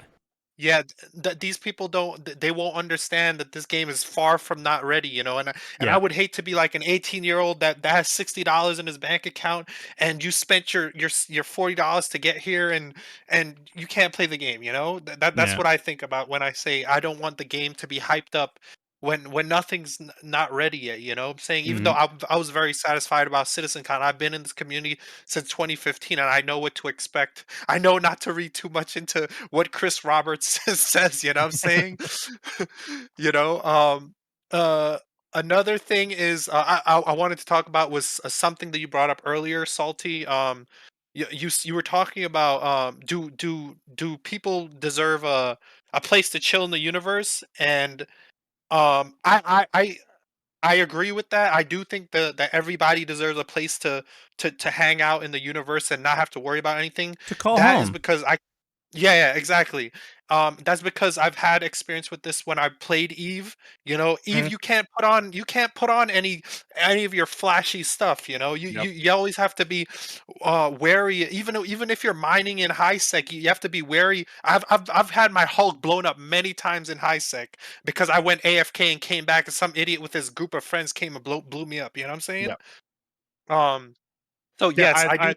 I can like I had that exact same experience as well. Like I spent a bunch of time in Eve trying to get all my mining skills up and whatnot, and then I made the stupid mistake of buying a mining ship when I had exactly enough money for it, paid the insurance, but still, even in super high security space, you're not safe, and so Yeah. I lost it, Yeah.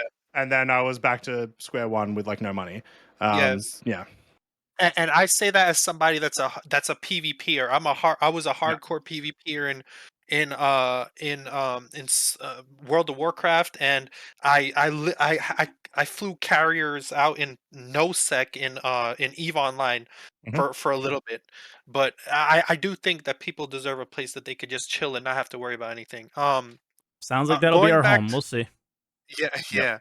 Going back to Citizencon, I love that in Citizencon. Well, it's kind of a good thing and a sad thing that they had to emphasize that stuff won't be buyable, outside of the game. The bases when it comes to the bases. Mhm. But yeah, I'm happy that you won't be able to buy anything when it comes to the bases, and I hopefully this is a small step in the right direction because salty Mike, when you did that, What were you when you gonna did call that me? I was gonna call you Twerk, all right? Twerk 17. um, but yeah, when you did that rant about pay to win earlier this week, oh man, dude, I'm gonna be linking that video so many times from now on. I think I'm gonna finally be gave my feelings and expressed them in a way that my point yeah. the actual point I was trying to get across got across, and it still didn't get across to some people, but for the most part, Yeah, it yeah, doesn't. it It did. doesn't. There's always going to be like, "But it's not pay to win. You know what I'm saying? I don't have They, time and all this stuff, but it is. and It is. And just let me get in real quick because it's always impossible with you, but I'll try. The only point that I was trying to make was that I accepted the fact of everything that they've done with the ships. All the comments of the people who didn't get it were all talking about ships. And all I was saying yeah, is everything that they showed at CitizenCon, just keep that out of the store, allow people to earn it. Yep. You've made your money yes, in the way that you're going to make it, and you're still going to make it that way, and it is what it is, and that's it. And then it's yeah, also, I still see like the same, in my opinion, idiotic comments like, "What can you win in the game?" There's, yeah, I exactly. just go watch my stream from yesterday. There was plenty of Yeah, opportunities where I could have lost. Maybe you can't win, but you certainly can lose to people, right? And I was flying in F8C, so I won, and everybody else that wasn't in F8C lost. yes, yes, And that's how that went yes, yesterday. So Yeah. don't yes. come at me with these arguments because they just don't work. Yep. Yeah, they That's keep it. on parroting that thing that Chris Roberts says. There's no win state in Star Citizen. I'm like, Yeah, bro, if you're somebody felt if like they lost yesterday. I tell you that much.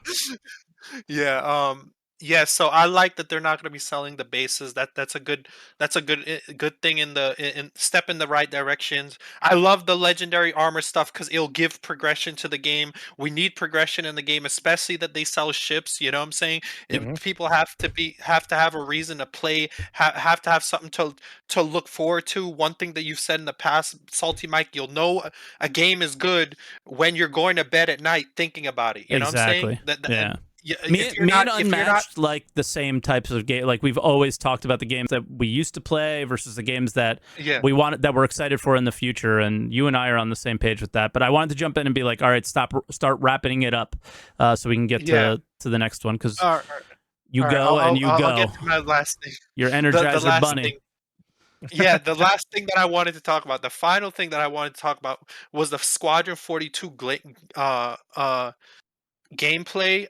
The thing about what I'm Mhm. worried about is Squadron 42. Everybody knows it's going to be pretty as hell. Everybody knows it's Yep. going to have like maybe at least a decent story, you know what I'm saying, with all these, I think it will there's a high chance it's going to have a worthwhile story. The thing that I'm worried about is um is it gonna have, it's gonna have gameplay, but is it gonna have deep gameplay? Are there just gonna be enemies where you could just pick up the closest rifle and just go to town on them, or will you have to think about it, or what type of ammo are you Did The using? Last of Us have deep gameplay?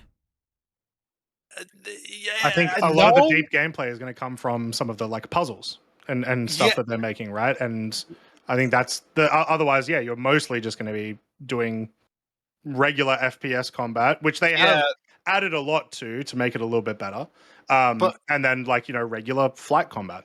So yeah, but What do you mean by deep? I guess deep is like all right. Let me use Ace Combat for an example. In Ace Combat, you have your regular missiles, you have ground to air, air to air, you have clusters, you have smart clusters, you have all these different types of ammunitions. Are we gonna have all those in Squadron 42, or is it just gonna be here, shoot this one missile and it's good? It's good for air to air and ground to ground. You know what I'm saying? You know, we already know definitely going to be the second one for sure. But I don't think that makes the game worse at all. It's a different kind of game. Like it's like comparing what's the name of the mech game that came out? It's like comparing like Armored Core 6 to like playing the robot games. Mech Warrior? Mech Warrior? No, I was gonna say the arenas where you have the little robots and they fight. That. It's like in comparing real those two. Yeah. It's a completely different situation, and they give you a different experience. So I don't think it makes the game worse at all. Yeah, I totally agree with what you say, but I could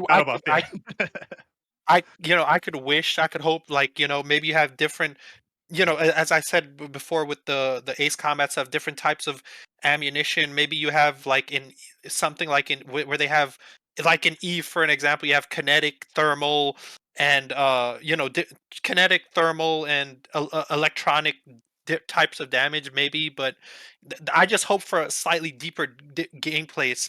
Even when it comes to FPS, maybe you have certain enemies that won't be affected by. Maybe you'll have a Juggernaut or something like that, like the Call of Duty version of a Juggernaut or something like that. You've got to find a way to take that person down. You know what I'm saying? That's what I'm hoping. Just slightly deeper gameplay, other than just pick up your closest gun or just fire this simple missile and it's good for everything. You know? Yeah, I think we will. I think we will experience that, but it's not going to be to the level that we were necessarily talking about. But I expect there's going to be boss enemies. There's going to be less armored enemies, that sort of thing, which we kind of saw in the video. We saw some enemy variations that seem to have beefier weapons, different kinds of weapons, different types of armor, etc. Yeah. But going back to what that previous caller says about Squadron 42, yes, they did have some cringe moments, especially with the "It's a Beast" thing from Gillian Anderson. I was like, why would you say that in a serious conversation? You know, where she talks about the F8. I literally feel like the reason that they extended the sale was because that was part of it. They're like, oh, well, we got to make sure that we can maybe sell a few more just in case, you know? Yeah, exactly. So the video said it's a beast. I need one now. Yeah, exactly. But that's all I have to talk about, though. Hey, it's great to have you back on the show. It's been a long time, probably over a year. So dude, I knew your voice the first word that came out. I was like, why did you change your name? Are you trying to sneak in here and try to fly under the radar or something? You can't. I'll never forget your voice, man. All right, man. Thanks. All right, I'm Match Be Good. Or Razdriz, excuse me now. Changed it. Later, brother. All right, thanks. Changed it to get around bans, for sure. Well, he actually might be banned in Twitch chat. I'm not sure. I've definitely banned him before. He just goes on and on and on. I don't think he's banned in Twitch chat anymore, though. But is there anything you want to chat in between the next couple callers? Anything that sticks out? We're just let's grind through them, right? Let's keep going through. We've got too many people that want to call, and if you're watching on YouTube right now and you want to call in next week about anything that we're talking about, come to twitch.tv/SaltEMike and it'll be great. Do it. Yeah, get in line early. Discord.gg/SaltEMike. That's where we do it. There's a little Answer the Call podcast section at the top. There's a little green circle, green room, and then you pop in there, and then we slot you guys into in order and everything. But Jedi Menace is our next caller. And he's on the line. Hey, so, Jedi. What's up? Hey, what's up, guys? How you doing? Good. Pretty How about good. How about yourself? I'm good. I'm good. Same thing. Hola, first time chat viewer. Nice. Another one. No, you know I've been here before. Yeah. I just gotta say they opened SitCon and closed SitCon with a bang. That opening video and that closing video just got everybody. I did not expect to sit down and watch the whole day one and the whole day two. I was like, when are they going for lunch? I need to go to the bathroom. Same. I Just barely couldn't got up look- from my I just computer couldn't. both days. Yeah, I was surprised. Normally, I'll just watch some of it and catch the highlights on YouTube or something later on, and I just could not look away. I could not. I was like rushing home, to make sure and catch day two, that kind of stuff. The ship segment was, in my opinion, just like a Croncy say, was the weakest portion. Yeah. The Zeus was like, yeah, I'm not But sure. the Zeus was cool, but there was nothing really big and like cool to check out. It was just when kind you of like, here's compare it to another everything else. this. If it was on its own, Yeah. the Zeus probably would have been the whole conversation about a news cycle for a week. But when you with everything else, it's just how can that compare? It's just another ship. Like they said, there's 200 of them. It's just another one. Yeah. There aren't 200 versions of legendary armor or resource management or any of those other things, right? So Yeah, because it was a lot to unpack. And you saying if 50% comes in, if 1/3 of the stuff that they showed in SitCon shows up next year, it would be, it will be more than what we've been seeing recently. yeah, but I think I agree. It has to be the right 1/3, but then I also Right. don't even want to share that narrative where they can hear it because No, I understand that. You The know, thing the- is, a lot of stuff ties in together. yeah, 100%. It's Yeah, all like- about like reputation plus the things that they showed, which was a big Like- conversation. And one of the things that I'm really excited about is the new HUD, but that's tied into, for the ship, that's tied into master mode. For the FPS, that's tied into the new map and Moby Glass and all these other things. So it's kind of hard. So where you all talked earlier about if we're going to get a whole bunch of stuff together, there will be certain things that have to be bundled together. Yeah. So the master mode with the new HUDs for the ship must be bundled together.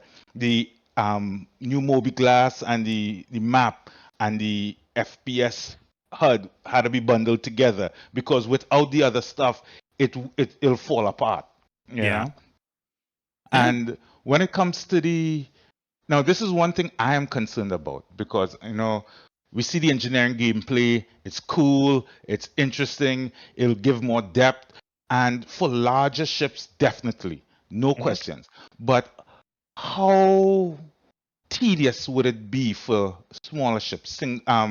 Ships that may be classed as a minimum crew of one. Now, technically, the Hercules have a minimum crew of one. I'm not counting that.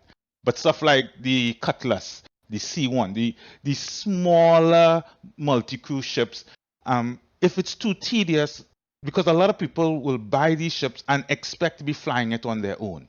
And it may be the engineering gameplay and the make sure of maintenance may be fun the first few times, but when you start to get into 100 times, if you got to spend a good 20, 30 minutes, maintaining ship on a regular, so they have to find that good balance between, these gameplay options and the tediousness, because at the end of the game, it's still a game. I lean on where they are with food and drink, and I think that they had a really good balance a while ago. I think it's maybe a little tiny bit too much now, and I think that they understand that, and I think how they've dealt with food and drink, where people were incredibly concerned this was going to become DayZ, where you're eating and drinking all the time, and it's like kind of too much of a part of the game. I think they did a decent job with it. So for me, I think they have a decent understanding. I think that they're purposefully showing you all the panic, fire everywhere, oh my god, running over here moments, because they want to show you every piece of the system in the short period of time they have it. I share your same concerns, but I also feel like they understand that they don't want us dealing with this all the time. It's got to be like a oh crap moment, and it only is an oh crap moment if it isn't happening all the time, right? Yeah, I think with a lot of those smaller ships, it's important to remember there's going to be less things that can break, less things that you are going to have to worry about as an engineer. Yeah. So it's should theoretically be really easy for them to balance it for the lower crew number ships. Because I remember they was talking about the power plant would not have enough power to power everything. So as long as they have like presets we could set up so that we could on the fly swap between a preset to the other. So as the pilot, I could just quickly and I switch to the preset that I'll need for combat, and especially with master mode, you know, those kind of things. Maybe you could have it tied into. You could have a preset if you switch to SCM mode, standard combat mode. Basically, it would switch your batteries around. This preset. Yeah, that would be cool. That would be cool. And yeah, so those are the kind of things. Because even with stuff like the persistent hangers and loading and unloading stuff yourself, I mean, a lot of people and even myself, being able to bring up your ground vehicle to load it onto your ship without having to go down to a mining, station on a planet or something is great. But loading and unloading yourself, I want to be able to pay somebody to do this because I don't want to always have to load stuff myself. Once we have those options, then the tediousness will go away. Because okay, if I don't feel like grabbing the multi-tool and dragging this and it have either an automated mechanical system or NPCs, but you pay the facility to load and offload, and even provide security so people wouldn't sneak onto your ship. These kind of things, I would be happy for stuff like that. For sure. And one last thing, because I want to stay too long, other people are waiting in line. I hear some talk, even before this Citizencon, I don't care about Squadron 42, I don't care about Squadron 42. And I always say to them, you should care, because especially when they said they're diverting resources into the development of Squadron 42, and it will help them flesh out features in a more complete state. Because before we were getting, because we need to put out in a certain patch cycle, we need an update. Things were coming out in piecemeal. Okay, we'll get this part working and put it out, and then later on we'll tack on another part, and later on we'll tack on another, and it just became like our map is a hodgepodge tack on and stuff, and it's not a cohesive whole. And the development of Squadron 42 allowed them to get this, especially in scenarios, to see how it works and be able to rework things so that it's more of a cohesive whole. And this is what we will be getting in the PU. So even if you're only concerned about the PU, this is a preview of what we will be getting into the PU. That was what the Squadron 42 demo sold for me, where I was one of those people who were like, I don't care about Squadron. And I hated the idea of it because I felt like it was taking away from my game. And I think that this entire year will prove, because they showed visually and thought process wise that they were capable of doing it without us, because it was always kind of like, let's throw it in the most basic way in the PU, and then we'll gather feedback, and then we'll improve it. This time they just did it on their own without us, and it worked out okay. So like part of my fear was like, you're going to go work on master modes without us, and it's going to be shit when we get it, and then you're going to have to redo it again like every other thing you've ever done. They proved that wasn't the case, and they proved in other ways that wasn't the case. And I think that was the takeaway for the Squadron 42 demo big time for me, was exactly what you said. And for me, that video was Chris Roberts telling everyone who doubted, everyone who said Star Citizen was a scam, how CIG is just taking your money. It was a straight up F you. I held the line. First. Yeah. You got to do it first. Release first. but that's what the video says to me. Is like, you think, So. I know where the money went, and I'm way more okay with it than I was 2 weeks ago. Yeah. Right? It's like, this is where the money went. Thanks for having me. Good. Yeah. And you all have a great stream. You too, Jedi. Yeah, cheers, Jedi. Thank you very much. Yes, and for everyone that was spamming in chat where Jedi was from, he's from Trinidad, and he said it there because everyone was like, I can't tell where his accent's from. So he was Trini, is what they say. One quick thing on his last comment there. There was an article that I saw this week that was just kind of like, that's kind of funny. That was like Squadron 42, which cost as much as it should had or whatever. Post a video. I was like, so they're seeing the video and they're like, this number makes sense now. That's really interesting. That is a bit crazy because it's still like it shouldn't have cost that much. Yeah, if there weren't some crazy decisions that were made a long time ago. Yes. But yeah, so it's just seeing a shift in everybody's perspective a little bit, and it changed mine for sure. It was like, okay, especially the FPS interactions. When I was like, that was all made for Squadron. That's really, really, really, really good. Now, I have to pee really bad, so we're gonna bring in Testatastic, and I'm gonna bring him in since I don't know if I've given you control over like bringing people in and out yet, but I obviously should do that. Yeah. That'll be something that we'll do for next week. But Testa, welcome. Please share your thoughts on your favorites, whatnot. I'm gonna jump out for 2 seconds. I have my headphones. I can hear you, so I'll be right back. I just need a minute. I'm actually gonna bring your name up, and then I'll head off for a moment. So when I run away, nobody thinks I'm being rude. I'm running the podcast by myself. Oh no. Yeah. Oh no. Yeah, it's just you and me now, Croncy. Yeah. Oh god. So Testa, how's the weather? Good. I missed most of the first day. I was doing some IRL stuff. Caught the end for the map, which I think everyone kind of talked about. The star map and the FPS map look great. I have some minor visual complaints with the, like you said, the grid and how that might see. One other tiny nitpick was the FPS crosshair for like hip firing. I think. Not a fan. I think someone said not really a fan. I like the current system where you need to ADS to like be actually accurate. Sure. I think someone said that might be an attachment or that's like military equipment, which I like the idea. The UE gets the newest cool stuff that we won't see in the MMO for a while or will be a super rare drop. Yeah, there was an implication. I don't know if it was in that specific talk or a later talk about how crosshair parts of the HUD and stuff like that may not be on like every helmet, or they'll be different on some helmets. So there's that at least. Yeah, that's great. That means we're gonna get some diversity with armor. Like hopefully we get some like a stealth suit that basically you're invisible on those FPS pings. A bunch of cool, crazy ideas they could do now. I hated the crosshair because I think one of the coolest things about Tarkov is anytime I watch like a really good Tarkov player, bro, they just hip fire headshot people. They just make it look so cool.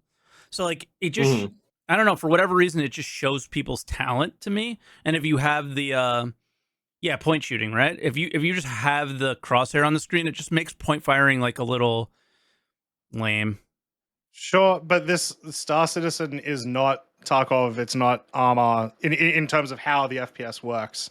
You know what I mean? So I feel like if you were to introduce that sort of style, you would be completely changing how FPS works in Star Citizen. It doesn't feel that way, but Chris absolutely wanted it to be like Arma. Okay. Yeah. That may have changed.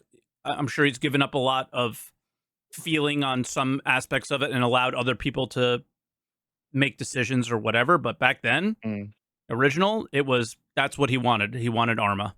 So that when they did that, it was not only surprising to me because of that, but I also just don't like it from watching other more simmy games and just how cool those situations look. I mean, that's just what I think makes Tarkov so cool. I don't know, but very nitpicky. No, I definitely agree. Like that is a big bonus to Tarkov. It makes it a lot more fun. Yeah. So yeah. But go ahead, Testa. What else?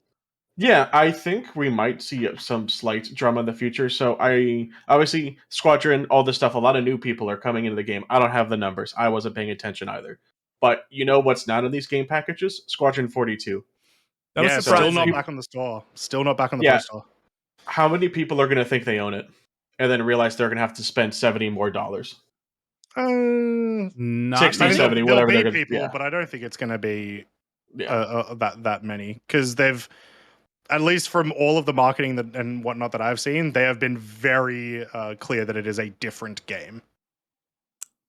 I also feel like most people that didn't get a package with it never knew it was a thing. Yeah. So, yeah, I don't know. Like, I remember Burke saying he didn't know for a year what Squadron 42 was after he backed the game, right? I think that's probably your majority.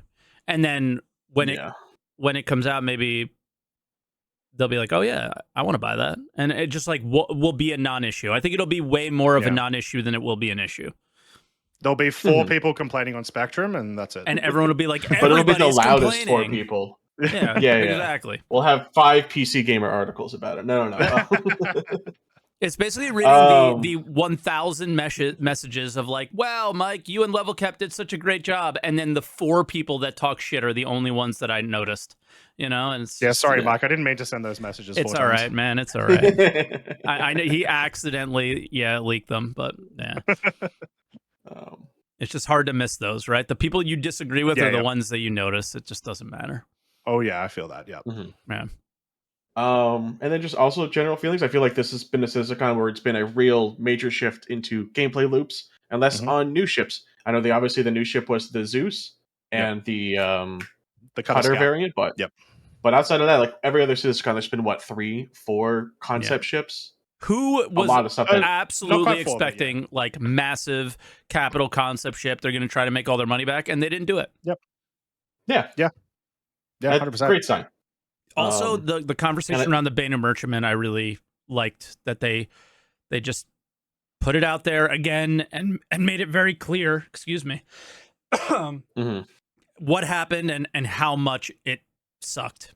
You know, and I thought the honesty there was great.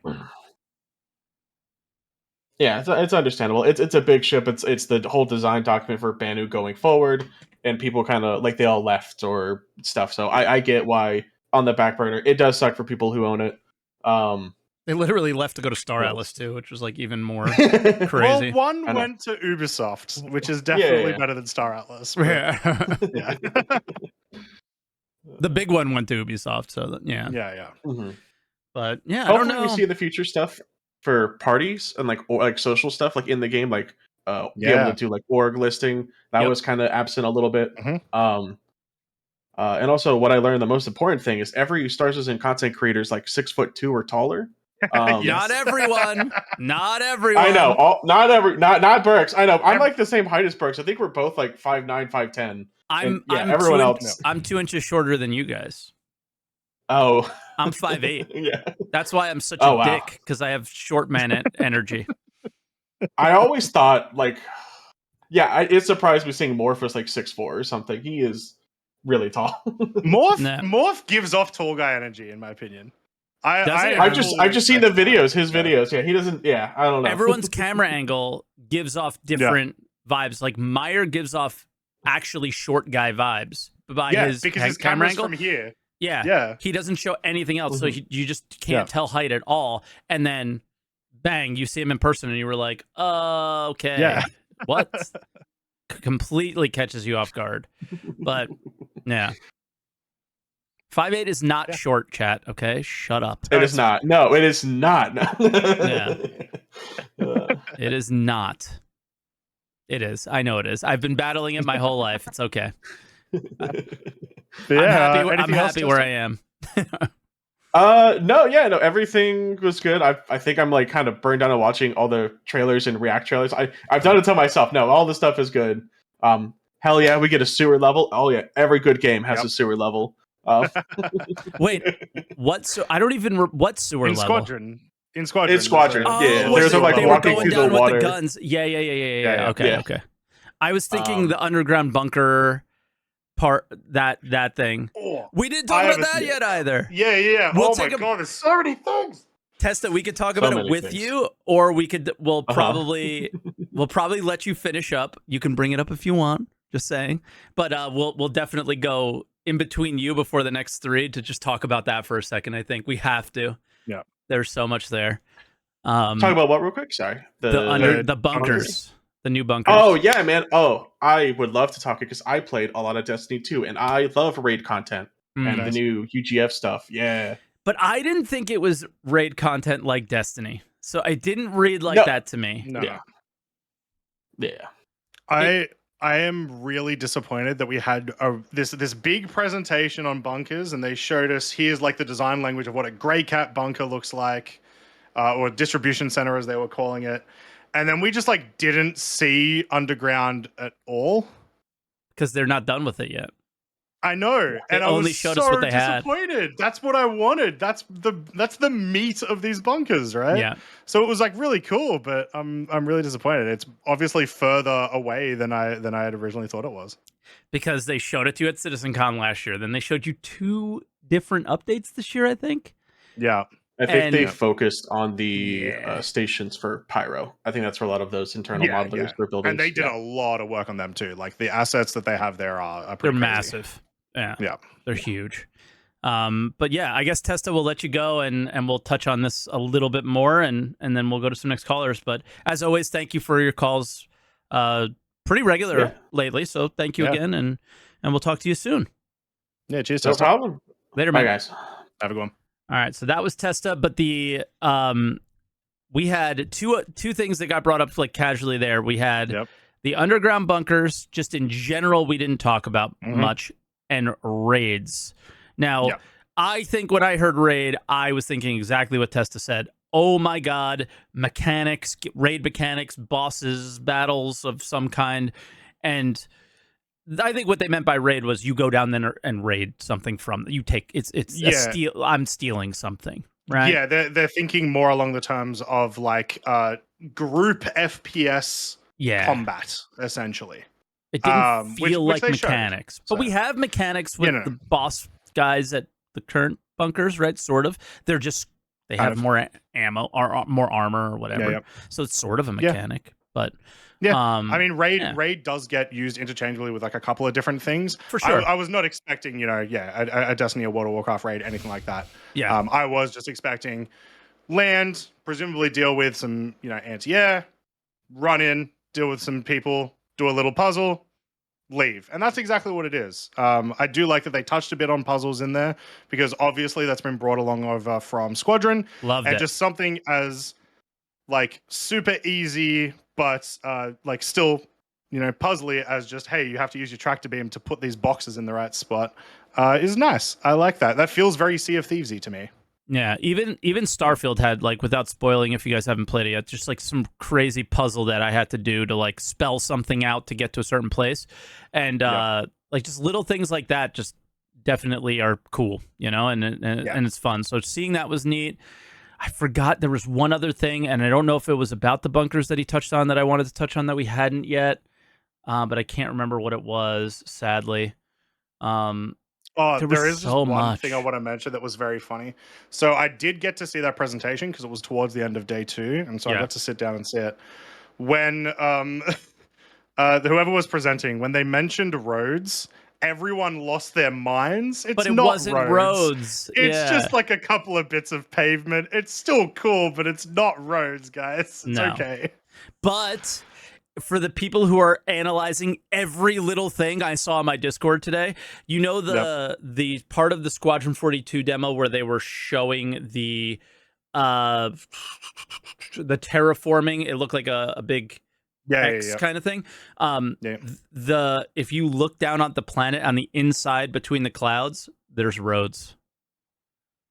They're super subtle, but there's roads there on the planet. So it's just like, but they could just draw that in. We don't even we know that you land on that planet because the boat scene, if you look up, there it is. Is from that one. You see the like one of the terraformers or whatever. Correct. Yeah. So you can assume that's the same planet.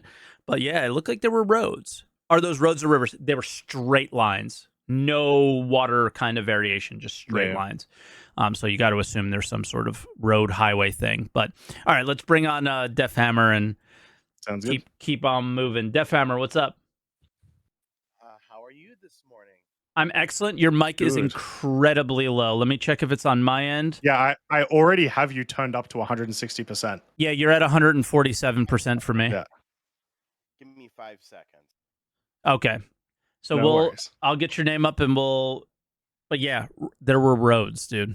So Here I am. see. How's this? That's better. That's much better. That's better. Yep. So yeah, how was So your I Citizencon? actually have a list here. Yep. Oh, it felt nice. like how should I put this? So imagine I actually at the end of the first day, I had this visualization of like I'm going into like a 2-day prison or something, and they were doing like interrogation techniques to get me to buy more stuff on their website. And I had visualized them dunking my head in HHC. What's that? Hypium, hopium, copium cocktail. Well, they definitely did that part, but they didn't do the selling as much. Yeah. Yes. In fact, I was like for the first half of the first day, it was like they were destroying my will of not of resisting on spending money. And then the second half happened, and I'm like, it's like I made a little joke that the ship people were like being sympathetic and helping me, or like insiders feeding me a little bit of salt to balance to balance it out. And then, and then at the end of the day, they ask, are you going to help us hold the line? And I go, I already gave you my $60 to hold the line. No, they didn't ask, are you holding going to your help? line? Yeah, it's that you have. I know. Yeah. Yeah, I know I kind of twisted it a little bit there, but that was kind of the joke I had in the back of my head. Fair enough. You wrote the joke down? Did you write that one down? I didn't write it down, but Okay, I don't care if someone takes it up. But yeah. Fair enough. Actually going into it, the biggest thing for me, of course, is the server meshing demo. Mm-hmm. And the reason it's important to me, I'm not going to go into the details or anything, is that one of the reasons I've been holding back on criticizing, like, why haven't they put content in? Why haven't they put gameplay in? Is because I think of Star Citizen more like I think of Flight Simulator 2020 or 2024 or Arma. And that is that for gameplay to happen, all of these systems have to be put in, and and unlike in a game where they can often cut corners to simulate an experience, they can't cut those corners. That's why I often call Star Citizen more of a simulator than I call it a game. If you understand my point and emphasis on that. You can't cut the corners. Yeah. So because of that, what this Citizencon demonstrates to me is that, remember way back when, I think last year, I was on this ATC, I said that with that letter is that we were at the beginning of the end of the beginning. That's what it feels like this year, for sure. And it felt like we are now in the middle, or into the end of the beginning, the end of the beginning. We're in the middle of it. We aren't at the end yet. Only one guy from chat understands what you mean, but I think I get it, at least. Yeah. Well, yeah, anyway, we're starting to get to the meat.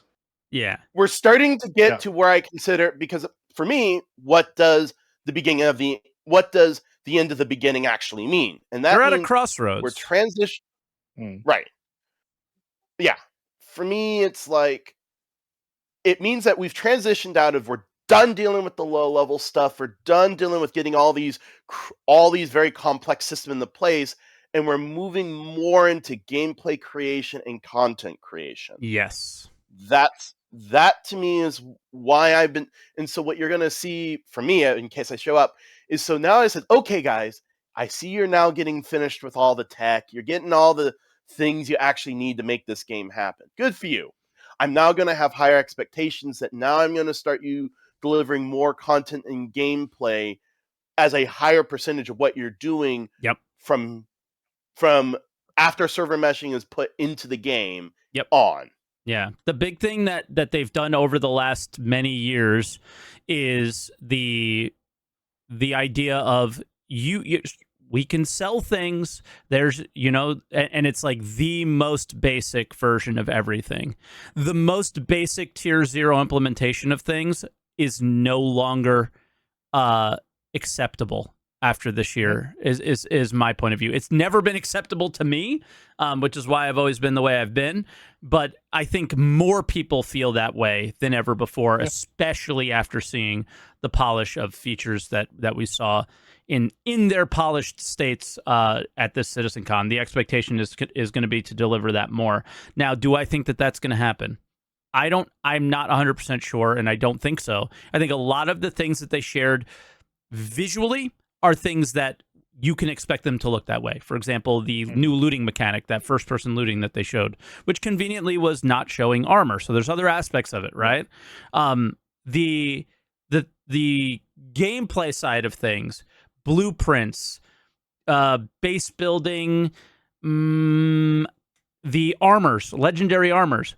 Legendary armors are Q4 this year. Are they? Yeah. I don't think so. I think you're going to see the styles on the NPCs and we can loot them maybe, but will all the underlying attributes of those armors be in the game this year? Will there be an armor for every single type of profession?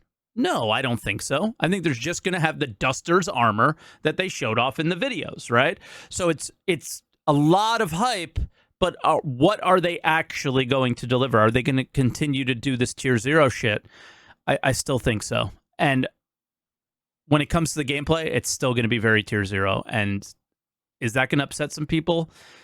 Probably, but this community doesn't always comes out and defends no matter what. So I don't think if everybody's going to be super upset, I feel like, at least luckily, in a lot of the features that we are waiting for, a tier 0 implementation for a lot of those still feels pretty good. Like, what are we thinking about for tier 0? We're thinking hacking, which also pretty much completely absent last weekend. So I'm curious to see where that is. That's not a surprise at all, knowing that they were doing that mission with the fucking hacking chip again, right? Like, they were like, they're not even waiting for it, so it's not coming. But that base building as a tier 0 would still be insane. It would be huge, pretty much regardless of what a tier 0 looks like, unless it's literally you can put an SCU box down. That's it. Yeah. And then other than that, I don't really see anything else being I don't see anything else being in a state that we've previously had for tier 0, like tier 0 mining, tier 0 salvage. All of those were really, really baseline. Everything else that I see coming is already itself more in depth. Yeah, but I'll always lean. You're right. I think when it comes to professions, maybe. But if you look at, like, do you remember the original? Like, their bar was incredibly low for looting, inventory, and selling, and that's what I don't want to see. And I do hope we see more of the mining and salvage tier 0s, because I mean those were pretty darn good, I'd say, right? So it just depends on what they do for what. I just don't think we should never see the first implementation of inventory the way that was, and how incomplete and how it was missing the most basic stuff, right? Tier 0 still needs to be better than that. That's all I'm saying. Yeah. Okay. Same page then. So, So, and now I'm going to go through really quick because I want to be respectful of everyone else's time. What a kind person. So the resource management looks like they took a lot of ideas from FTL. Good for them. Very happy with that. I will mention on the server meshing demo, there's one thing that's in the back of it, and that is how monolithic is the replication layer service. Like, maybe it can handle hundreds of servers, but you can maybe only have one physical server run that. So I'd be curious to hearing a little bit about how much it can split the replication service itself. And then server and then ship stuff. I appreciate that they did the Banu Merchantman just to show where it is and the challenges with that. I also appreciate from that was, okay, they're starting to group ships together and basically get them done. Yeah. get them done. Faster pipeline by they're doing what putting them in makes the same sense. manufacturer or whatever. Yeah, they're doing what makes sense. Yeah, so they're finally doing that, which I appreciate the hearing. I like the new UI. Again, one of the things I liked about the map is that, the map system is made once, and that putting in new content that shows up on the map is trivial because all the artist has to do is like, okay, mark, these are the things that show up on the map kind of thing. So I appreciate that. I'm going to... So I appreciate the UI. First-person shooter, I'm going to jump now more towards the end of the second day because I appreciate that base building is coming at some point in the future, that they're starting to work on it. Of course, it's not coming in the first 12 months. I'm not sure if they made that clear, but it is not coming in the next 12 months. They didn't make it clear, but nobody's that stupid, I don't think. Yeah. Just wanted to make sure, that they know it's not coming in 12 months. It's coming way after that. They're starting work next year. Yeah. And then getting to Squadron 42, the biggest thing I pulled from that was I'm starting to see the vision of the game. I'm starting to see, okay, up to this point, I wasn't sure CIG knew how to make a game. They knew how to make a simulation where they had all these immersive interactive things, but did they actually know how to make a game? Or did they even want to? I mean, do you know how many times I've argued and people have argued that it's not a game, it's a sim, it's not a game, it's a sandbox and all that stuff? Like, they proved that they want to, and that's all that mattered to me. Yeah. And yeah, exactly. So for me, it was nice that, okay, they actually know what a game was. I have a vision, I think, I'm now starting to see a little more of the vision that Chris Roberts actually has, both mainly in the Squadron 42 and in the engine demo reel. I'm starting to get an understanding of it. So I'm thankful for... So that's the two things. One, so basically to sum up what I basically said, one, I'm starting to see the complicated technical stuff get done so they can move on to more content-based stuff. And I'm starting to see the overall vision. I'm starting to see that vision more for the rest of the game. And then I'll say one last thing to end on. For the because I was in Star Wars Galaxies, I think the house taxes only use the in-game money. I think, if my memory vaguely remembers, you can don't have a subscription running, but the house will still stay there as long as your in-game money still has money, and they'll deduct from that. And I'm assuming it was a very minuscule cost, therefore the houses were never going to, pretty much never disappearing. Yeah. Well, anyway, thank you for having my time. I want to be respectful of the others, so I will let myself out. Have a nice day. All right. Cheers, Def. It was good. Be good, man. Bye now. Bye. All right. Before we go to the next caller, oh fuck, man, I keep losing my train of thought. But there was something that he touched on there that I was like, oh, we didn't talk about this either, and it was so good. There's so many things. I can't remember, so we're gonna go to the next caller, and it'll pop up, and I'll bring it up then. But yeah, Michael the Ark, what's up, man? How you doing, Michael? There's too many things to talk about, Michael. Which one do you want to talk about? Yeah, ain't that the truth? Well, I'll start out with a recap of my pre-Citizencon prediction. Sure. That I talked about in our last call, which was I assumed that it was just going to be a rehash of last year's Citizencon, and I was extremely wrong. Yeah. Some things were like so we showed you very little last year, and here's what we were really... It was very much still it was like a huge version of the last 2 hours of Citizencon with Rich and Chris. A lot of it was like a lot of the things they showed were work that they did for Squadron that pulled over. So it was a lot of that, but just cooler. I don't know, like better. Yeah. It was not an incredibly boring conversation of two people in a chair. It was much better than that. Yeah. It was really impressive, especially day one. I thought was just blew me away. And for day one, I was actually at a family wedding, and I had one earbud in an ear listening to your stream with level cap there. No everyone, way. I'm Thank sure you. That's assumed awesome. I was. Yeah, I think everyone was assuming I was had a game in, so people kept asking me what the score was. The score was Chris Roberts 1, haters 0.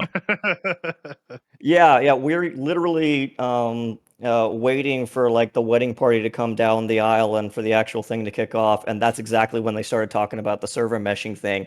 And I'm sitting there trying not to lose my mind in the chair, and everyone thought I was crying for the wedding, and it was really just for server meshing. Of course, yeah. we all cried together, brother. We all cried together. Too bad nobody took a picture of it for you and turned it into an emote that everybody spams everywhere now. Yeah, and we'll continue to use that photo for the rest of your career. Yep. I'll be the guy that cried. It'll never go away. Yeah. But dude, what did you, when you got back from the wedding, did you end up actually watching the stuff? Because there's one thing to hear it, but a lot of that stuff was very visually focused. So, you came back, I'm assuming you watched some of the panels and things, but what else was the highlight, I guess? The entire week. Yeah, I spent the entire week watching the panels and like catching up on the things that I didn't get to see. For sure. And it was really fascinating. The Star Engine demo was I think really impressive. At first, like, I love how they started off, like the first half is like, oh yeah, here's the things we already have. Yeah, we know. And then they knew that started dropping stuff on us. But the thing is that what people were most blown away by was the things we already knew about. And that's what was kind of funny about the whole situation, right? Is like, I didn't know an engine can do this. And it's like, dude, we've been doing this for a long time. Like the no loading screen thing, Yeah, meanwhile, we're freaking out about a cow being on screen. Exactly, like, right? Oh my God. Look at the water. Destructible and like something broke. That is so cool. Yeah, no, it entirely. I've seen a whole bunch of the reacts, and I like doing this with like new Star Citizen players, seeing those reacts as they play the game for the first time. It's always a good refresher because we get used to some of the crazy things that this game does, and watching people flip out about our daily experiences is a little grounding. But no one was freaking out about the space cows except for people in Star Citizen, and like you could almost tell from an outside perspective, why are they holding so long and slowly moving into this space cow? Yeah, like it's just grass. Yeah, exactly. My favorite part of that section was like the simulated wind, and it was like the expectation versus reality, like the grass gently moving in the wind. Meanwhile, like you're on Cleo, and like you walk out of an airlock and get blown halfway across, your ship's flying away, and you're just like, what is going on? Yes, like, that is not how the wind is in this game, but can it be, please? Yeah, they need to dial that down. I've stood outside in hurricanes. It's not like that. No, it's not. Me too. It's not like that at all. I do want to say, when they showed the space whales, I was sitting next to Maya because we were getting ready to go back into the ammo booth. I have never seen someone pop off so hard, jumped out of his chair, yelling in the convention center, "Space whales!" So good. Level that was fantastic. Super hyped for it as well. The whales. I ruined it for him because I was like, but there's no stuff on them. You're supposed to get the resources off of them. And he was like, Mike, shut the fuck up, please. I think that was the moment where he was like, all right, Mike, you're being too negative. And I was like, okay, I'll dial it down. Sorry. I was like, I'm not streaming to just myself. But yeah, it was a great stream. Y'all put together a really great thing, and I think it was really cool that we could have Level Cap there, doing a live react with a confirmed Star Citizen employee. So I was wearing my staff shirt. I was wearing my staff shirt. So let's go. Yeah, it's confirmed. You got my check, right, Croncy? Yeah. I've already cashed it though. It's mine now. Fair enough. Fair enough. That was your payment for being a host. So what was it? How much was it? It was 2 MSRs, I swear. Oh, damn. That's more than I thought it was. Okay, nice. Yeah. They did apparently he said that joke like twice over the course of the entire thing. And I got told by people, because like there was a lot of instances where people were like, oh, I love the podcast, love Mike, blah, blah, blah. And then people being like, does Mike like actually not work there? anything. No, but it's like, does Mike care that he keeps making these jokes over and over and over again? No. I think the only thing it does is it maybe validates a little bit. It's like, dude, like my wife was like super hyped for it way more than I was. She was like super like parasocially like hyper analyzing it. Like he said, you last, and he said never ever pay you. So that and I'm like, okay, just calm down, dude. Like go make a Reddit thread, you'll feel better, okay?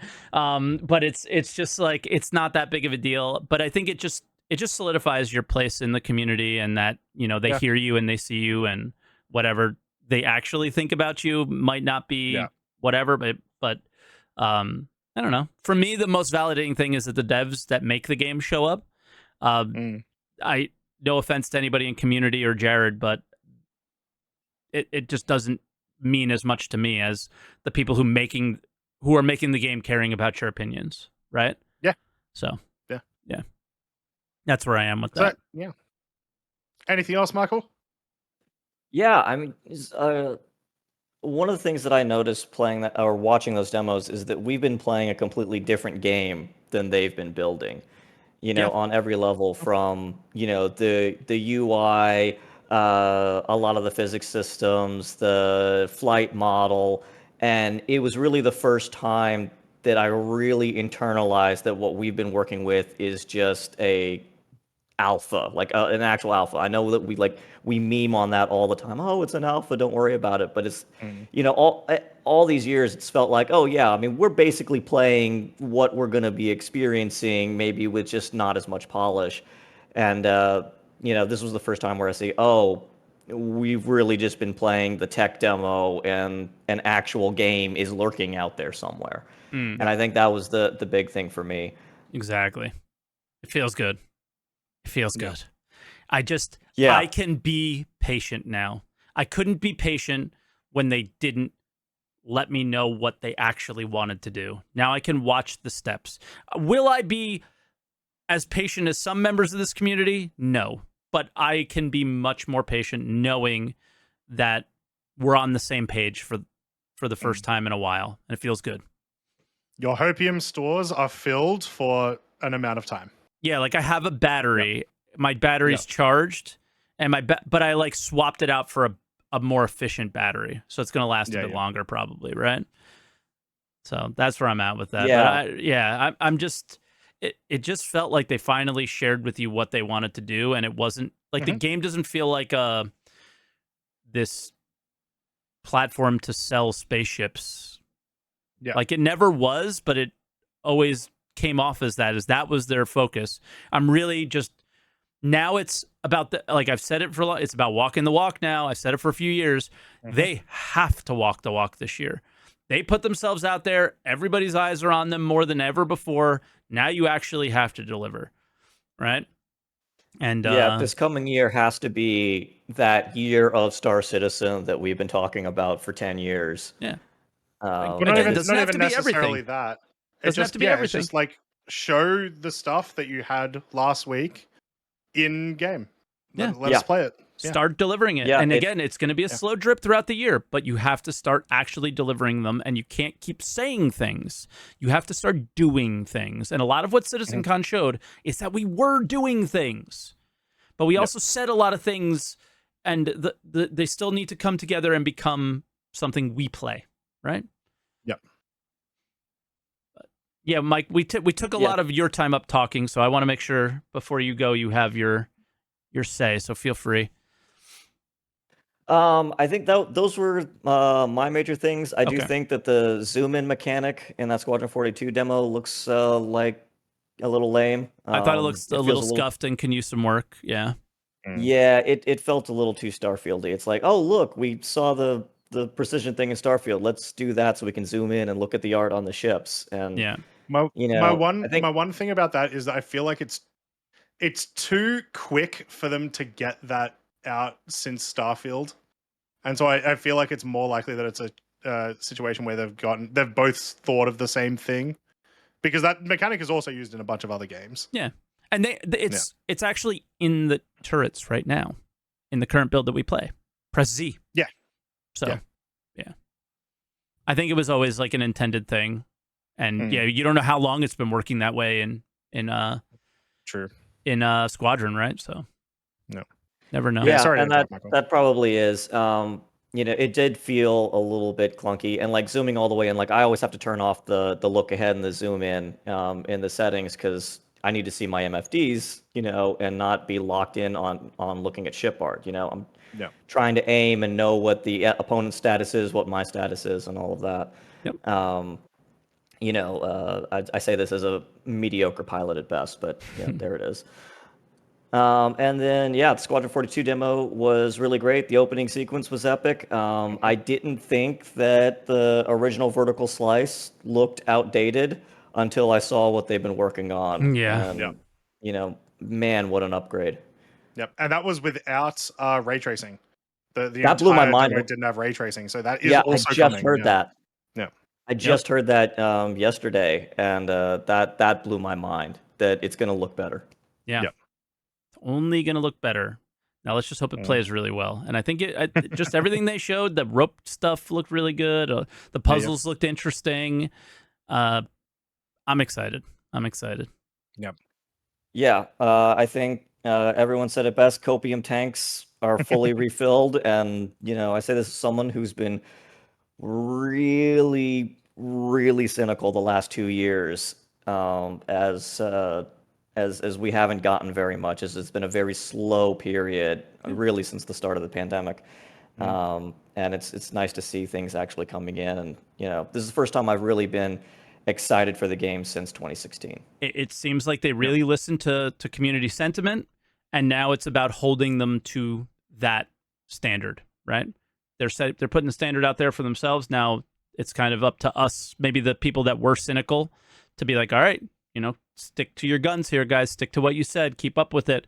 We're here with you. We support you, but treat us with the respect that we deserve and deliver what you plan on delivering, right? Yep. And that's it.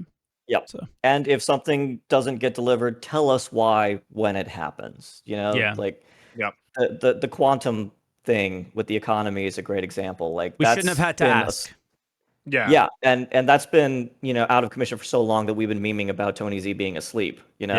And so if they had just told us initially, hey, we realized that building the economy without the underlying systems is doing it backwards, and so we need to flip this around, I think we'd have all felt a little bit better about it than what they usually do is they just stop working on something and then hope we forget about it, #theaters of war.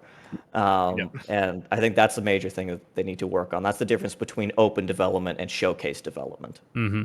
Exactly. So, all right, Mike, we'll let you go. And we really appreciate your call and can't wait to talk to you again soon. We're coming up to the end. Our longest podcast ever, I think, Croncy, so far. Our best podcast ever, though, Mike. I would agree. It's hard. It's always good to have one where we're agreeing on most things, and those things are happy things. Yeah. Right. So, Mike, I'll let you go. We'll throw you in the in the caller dump channel. But thank you again. I appreciate it and look forward to talking to you again soon. Take care, y'all. Michael. Later, man. All right, and our final caller for the day is somebody we both know pretty well, and we may have rated after a answer the call in the past. Expat Brat. Expat, can you hear us? Oh no. Expat? Expat? Hey, how's it going, guys? Hey, we hear you. How you going? So, hi, citizens. Hello. How are you guys doing? It's great to finally get the chance to speak to you, Mike. Croncy and me have been on a couple of things before. So let me start out by saying, am I still hyped? Sure. But I'm like only 2.5 years into this thing, and I have a very logic-loving brain, so I don't think the hopium and copium is quite taken over me, as it may have done some other people. I tend to try and bring everything down to earth as much as possible. And obviously being in your chat a lot, Mike, it definitely helped. But yeah, you know exactly how not to behave. Yeah. Yeah. But all in all, like, Croncy, I'm turning you down a little bit to turn the... her up. Sorry, Expat. I'm going to turn you up for the audience, and then I'm going to turn Croncy down. It's totally my fault. It's all good. Totally my fault. So basically, I only got to see the lockdown Citizencon last year, which was cool, which was fun. We had a good little, thing with it. But this year, obviously getting to see it in person, and it was just a totally different experience. Getting to see everybody kind of interacting together, all the tweets of all the selfies and everything. It was like really like awesome to see the community. That's the thing that like has impressed me like the most, having come into Star Citizen kind of late, is how like everyone seems really cool, and like even if you don't like agree with everything that everyone says, usually everyone is pretty psyched at times like this. They're pretty happy. Yeah. But I was impressed by CIG. Like overall, like the stuff they showed was cool, but most of all, I was impressed by the presentations and the way they displayed them. I don't know if they've displayed them as good in the past. Maybe Mike, you can let me know. I mean, my favorite was last year ones. Because I think it was the most polished, edited. It's very difficult to be confusing for the player base if you can edit it and make sure it's perfect. But outside of that, this was the next closest to it. PowerPoint presentation, but with a video showing you the status of the game right now on their development build. It's hard to beat that in terms of communication, visually, spoken, and just, getting the right devs up there and you're seeing the whole team. It was the best CitizenCon from every aspect, I think. Yep. Yeah, I find each presentation kind of had like a beginning, a middle, and an end. Yep. Pretty much every question I was asking, like, the chat or whatever, was pretty much being answered by the dev, like almost moments later. Yep. It almost like had a flow and a story to it. And it was kind of exciting to watch in that respect. And obviously the second day we were seeing like so much of this gameplay stuff that we hadn't seen. And obviously all based in the Squadron 42 engine and in Squadron 42.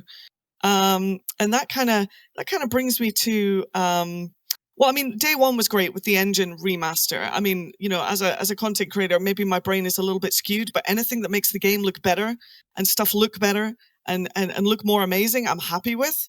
Yep. So that was all good. But the Squadron 42 stuff, I don't know. I saw X-ray vision. I was a little bit like, oh my God. What did you think of X-ray vision, guys? Wait, you happy to see that kind of thing come in? So the scanning mechanic that reveals some people around, I am totally okay with it, the way that they described it, in that it raises your EM signature, cool, so it makes you easier to detect, and you can't just spam it. You can't do it constantly. So I think that is 100% fine. Okay, and I still don't know how I feel about it yet. You don't know, because when they started doing the sliding stuff, I was kind of like, oh boy, we're going for... And I don't want to sound disrespectful to people that play, first-person shooters. At the end of the day, I'm like a Battlefield fan, so I've got no right saying anything negative about this stuff. But, when I see sliding mechanics and X-ray vision and all this kind of stuff, I think, oh man, who are we appealing to? Because I kind of liked, obviously not the jankiness of Star Citizen, but I kind of like how things are a little bit more difficult. Use your brain, you know what I mean, for a lot of things. I hope there's still a lot of that still in the game, and that we don't take a little bit of... the things that make, I don't know, people with a bit more of like, it's hard to describe, but you know what I mean? I like a little bit of complication in gaming if possible. It just gets me more into it, and gets me more immersed. But yeah, the Squadron 42 demo at the end, I would say it was cool to see, and it was great to see the comparison between then and now, but I couldn't help feeling that we were just looking at Squadron 42 remastered before the game had even been launched. Yeah, you know what I mean? Like they almost timed themselves out and then had to remake it again. Does that make sense? I mean, I feel like we never really saw this level of gameplay is my biggest thing. So it's like, yeah, it looked cooler and that's awesome. But it was, for me, it was, the fact that they were showing these puzzles in game, they were showing a little bit more of how narrative comes to be in the game. So it was actually a bit more of a... It's the first time they ever showed the game. Yeah, first time they actually showed the game rather than the demo from like 2016, which was a little bit of flight and that was it. So... Well, no, the thing they showed in 2017 was or I think 28. I don't know what year it was. The vertical slice. They showed a whole what appeared to be a mission, and that's like kind of showing the game, but not in I think they set the expectations this time for the first time of like how it'll play out. It's like, all right, we'll be on the ground sometimes. We'll be in the air. There'll be puzzles. There'll be cutscenes. Okay, I get it. I know what I'm buying. Like, is another I know what I'm buying moment where I wasn't exactly sure in 2017. Yeah. I find that the upgrades to the engine and all that kind of stuff, although I can look at it from like a Star Citizen technology perspective and go, yeah, but that's without loading screens. Yeah, that's without loading screens. So it's more impressive in a way. But ultimately, I felt like it was all stuff that needed to be done to stay relevant. And when you look at the Unreal tech that's coming down the line, it's something that Star Citizen had to do to survive. It was literally like, this is survival as opposed to, this is the future. You know what I mean? Does that make sense? Somewhat, yeah. Like it makes sense that engine-wise they had to do that, but part of survival would also be making the game, and I think that's also making the game a good part of what they showed is that they also intend to do that. I remember looking at chat and like raising the old eyebrow when they mentioned the raid stuff and made specific mention to gameplay, and I remember telling them, "Oh, SaltEMike is gonna love this gameplay, guys." Yes, like if the whole thing was pretty much just that first half of the first day, I would not have been very pleased with Citizencon. Yeah, right. I've actually been very much a proponent of if you need to break the whole game to make the game, do it. We don't have to fly around in this tech demo if it means that you get more time to actually make the finished game and the finished gameplay. Like I'm kind of one of those people. I guess I'm a bit, evil in that respect, that I don't mind if I can't play today, But one thing I did want to bring up with you is the Pyro lottery and the idea that, live is now a live service, right? Yeah. And that they're moving some of the more testing focused stuff into this preview program. So they've overcrowded the PTU to the point that now the PTU is played like a early access to the stuff that you're going to get in the live build, but they're probably not getting that great testing data because it's full of people screaming into Spectrum, just like live is full of people screaming into Spectrum. And so now they have to make this preview build. So it's like, I feel like it's like reducing the player base to a size that they can handle the feedback. Does that make sense? And are you a bit worried about the live build now? I don't agree with your assessment of it. But I actually had to ask and get an understanding of it, but I never actually got confirmed of what I thought it was, but they explained it to me, and then I repeated back what I thought they said, and then they never responded. So but I will say this, that when I asked, I was very confused about what it just sounds like it just sounds like a third PTU. Like, what is this? But the whole idea of it is, this is my understanding, is that this is a PTU that is not needed, that is not tied to a .3 whatever release or a 4 whatever release. It is specifically to test a certain thing that is not going to come in your next release. Right? Yeah. So when it's ready to come in your next release, that'll be in your PTU. But I would also say, it's definitely not. Yeah, it's definitely not there to separate people into, smaller testing channels, because they want more people in PTUs. Yeah, they talked about that with everything with 3.18. They didn't have enough people in PTU testing these large features like PES, and so that was a big issue with the release of that. So yeah. Yeah. Well, I've got to say that I was super impressed by, like, you know, all the character creation, the star cloth, the destructible environments, all these amazing looking you know, hitting us one after the other with all these, like, you know, updated features. But you know, again, logic loving Vulcan, you know, that I might be, I was like, wait a minute, how is this going to translate over network to a large scale and, you know, a player base and a large scale server environment, right? That was one of the things that kind of, I was like, are we going to see hair kind of pop in? Like, at a distance, it's not animated, right? But then as they run towards you, it suddenly pops in and it's flowing at the back of their head with the wind. You know, the cloth mechanic, likewise. If I've got like 50, 60 people on an 890 jump, am I animating all of their clothes moving? And, you know, it seems like a heavy load to either put down the pipe or for me to deal with. And you're somebody that uses a lot of face over IP, and how many issues has there been with that over time, right?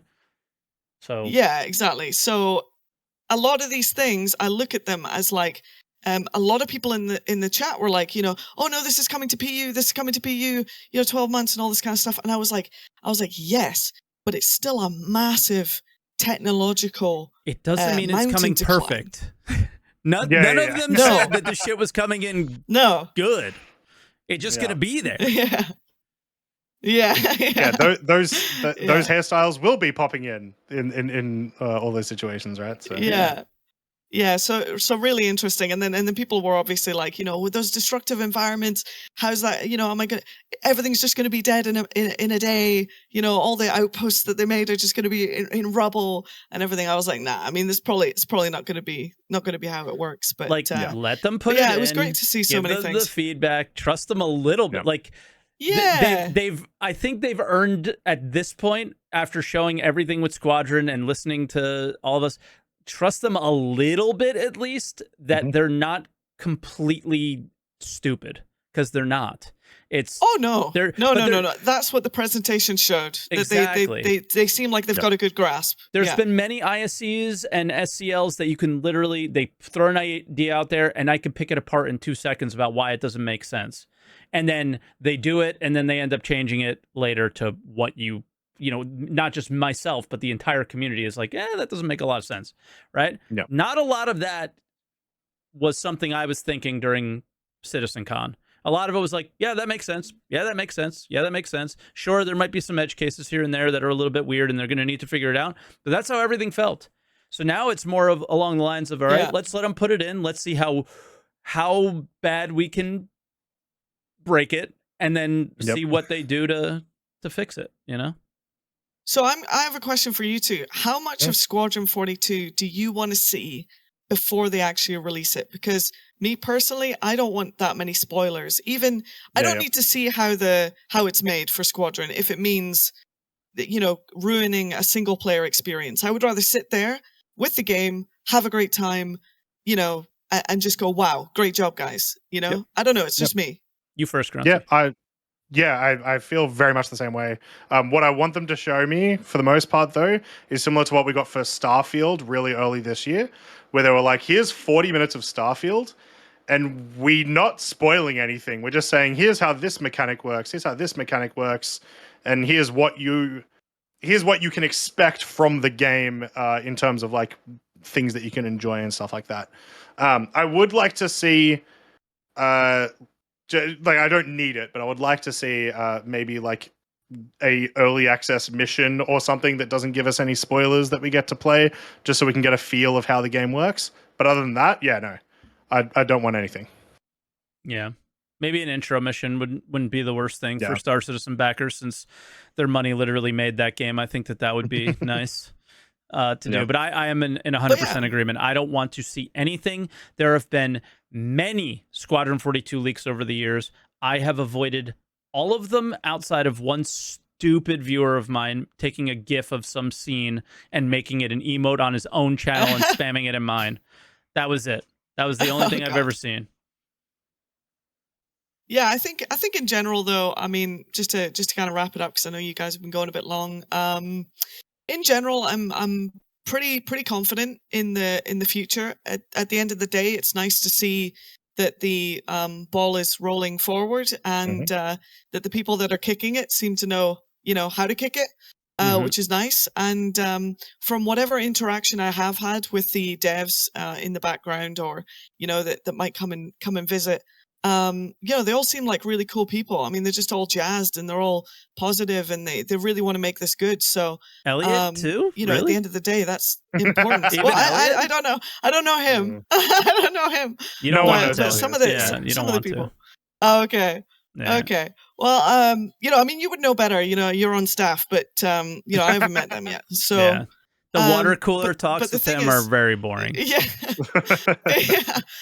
I just think it's a really cool experience to be a part of. I mean, I keep reminding people, like, on a daily basis, like, if you feel like you just want to be part of this experience, jump in. It's not necessarily going to end well or end badly or whatever. It doesn't really matter.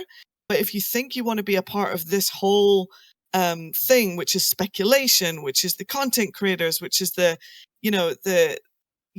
forum posts, which is, your mind just becomes engrossed in Star Citizen in general. And it's something I haven't experienced in any other game or anything else.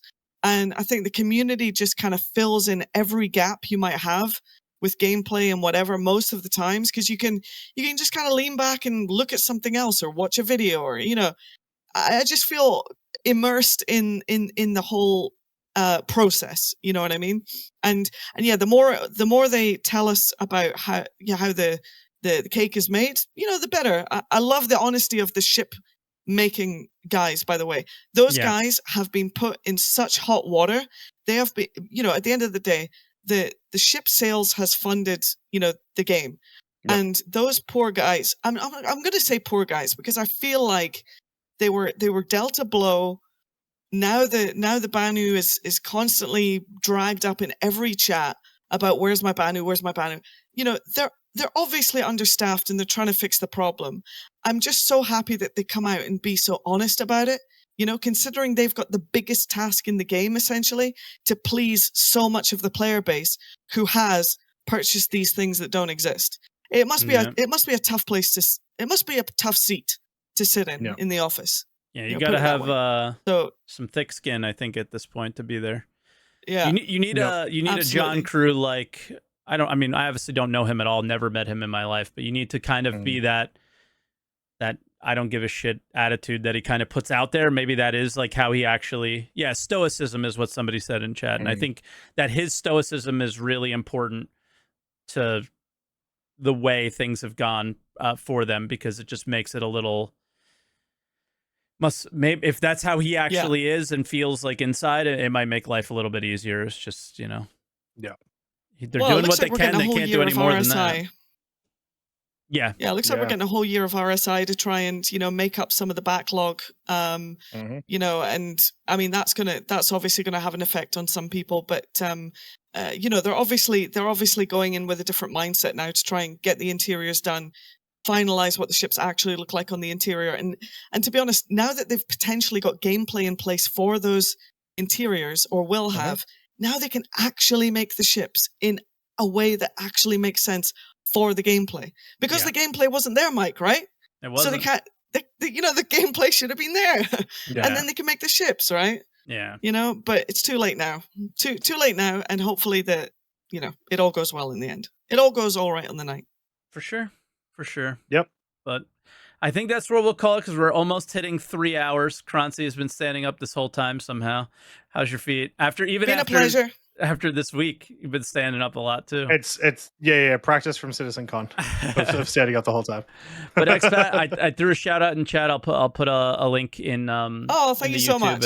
And thank you for calling in, and we appreciate it. A lot of good points for sure. No worries. Always a pleasure. Make sure you guys check out Expat. One of the only streamers that I heard a bunch of times over Citizencon, other people recommend to people in person. Yeah. Say, go check out Expat, which was super, super cool. Yeah. Awesome. Nice. Thanks, guys. All right, Expat. Cheers. Talk to you soon. Bye. All right. We made it. Another week. I don't know what we're going to talk about next week. Citizencon recap. I mean, we missed still like half the things. You know, we didn't talk about character creator at all. No. I'm sure there's other things we didn't talk about, but yeah, Starcloth. we definitely missed some stuff. Yep. And then there's bound to be some news this week, right? We've got IAE coming up in a couple of weeks' time. Halloween masks.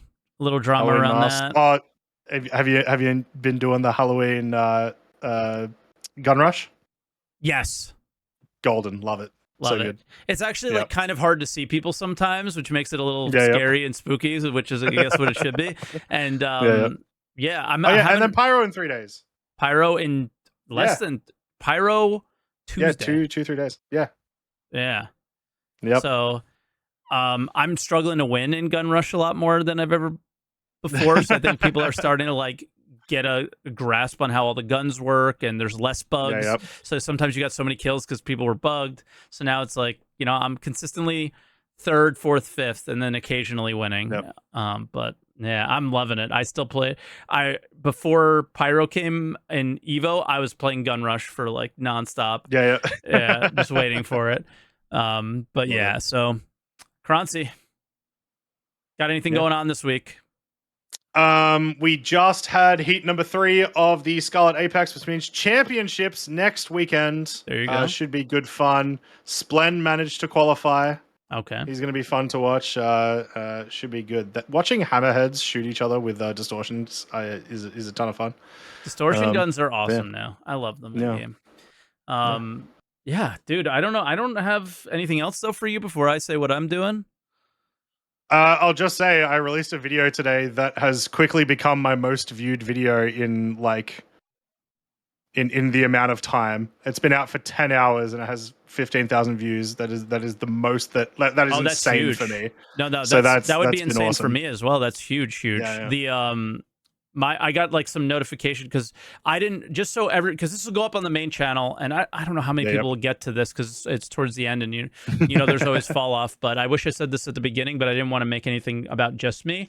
I didn't post anything on my main channel this week.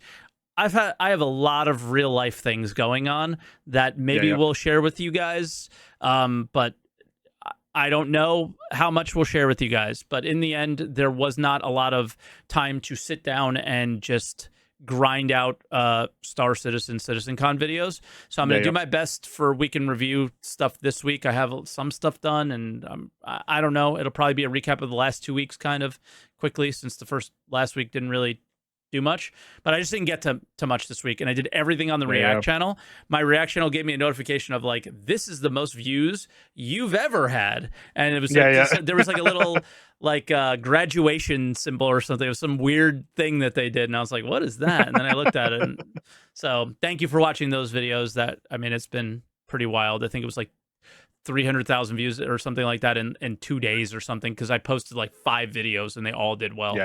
But yeah, it was crazy week. The live streams were incredible, so thank you guys for watching that. I don't know what I'm doing going forward for the next week. This is where like, okay, what do we do now is going to start setting in. So you got the Pyro, which that's what we'll be doing, and that's pretty much it, right? It's just hopefully we all get in. I think I'm in. Hopefully you get in, Croncy, and we'll just we'll try and figure some things out. But I need to pull my streamer privilege cards. Do we have any? I don't know. I don't know. No, I don't know for this one. I don't know for this one either. So you got your. Are you ready to? Don't forget. Remember, ladies and gentlemen, to hold the line. This isn't really much of a line. He doesn't know, guys. Burke stole our podcast. Oh, he does know. Okay, I was like, he doesn't know. He named it Answer the Line. Yeah, he doesn't know. So I was like, you just said someone else's podcast.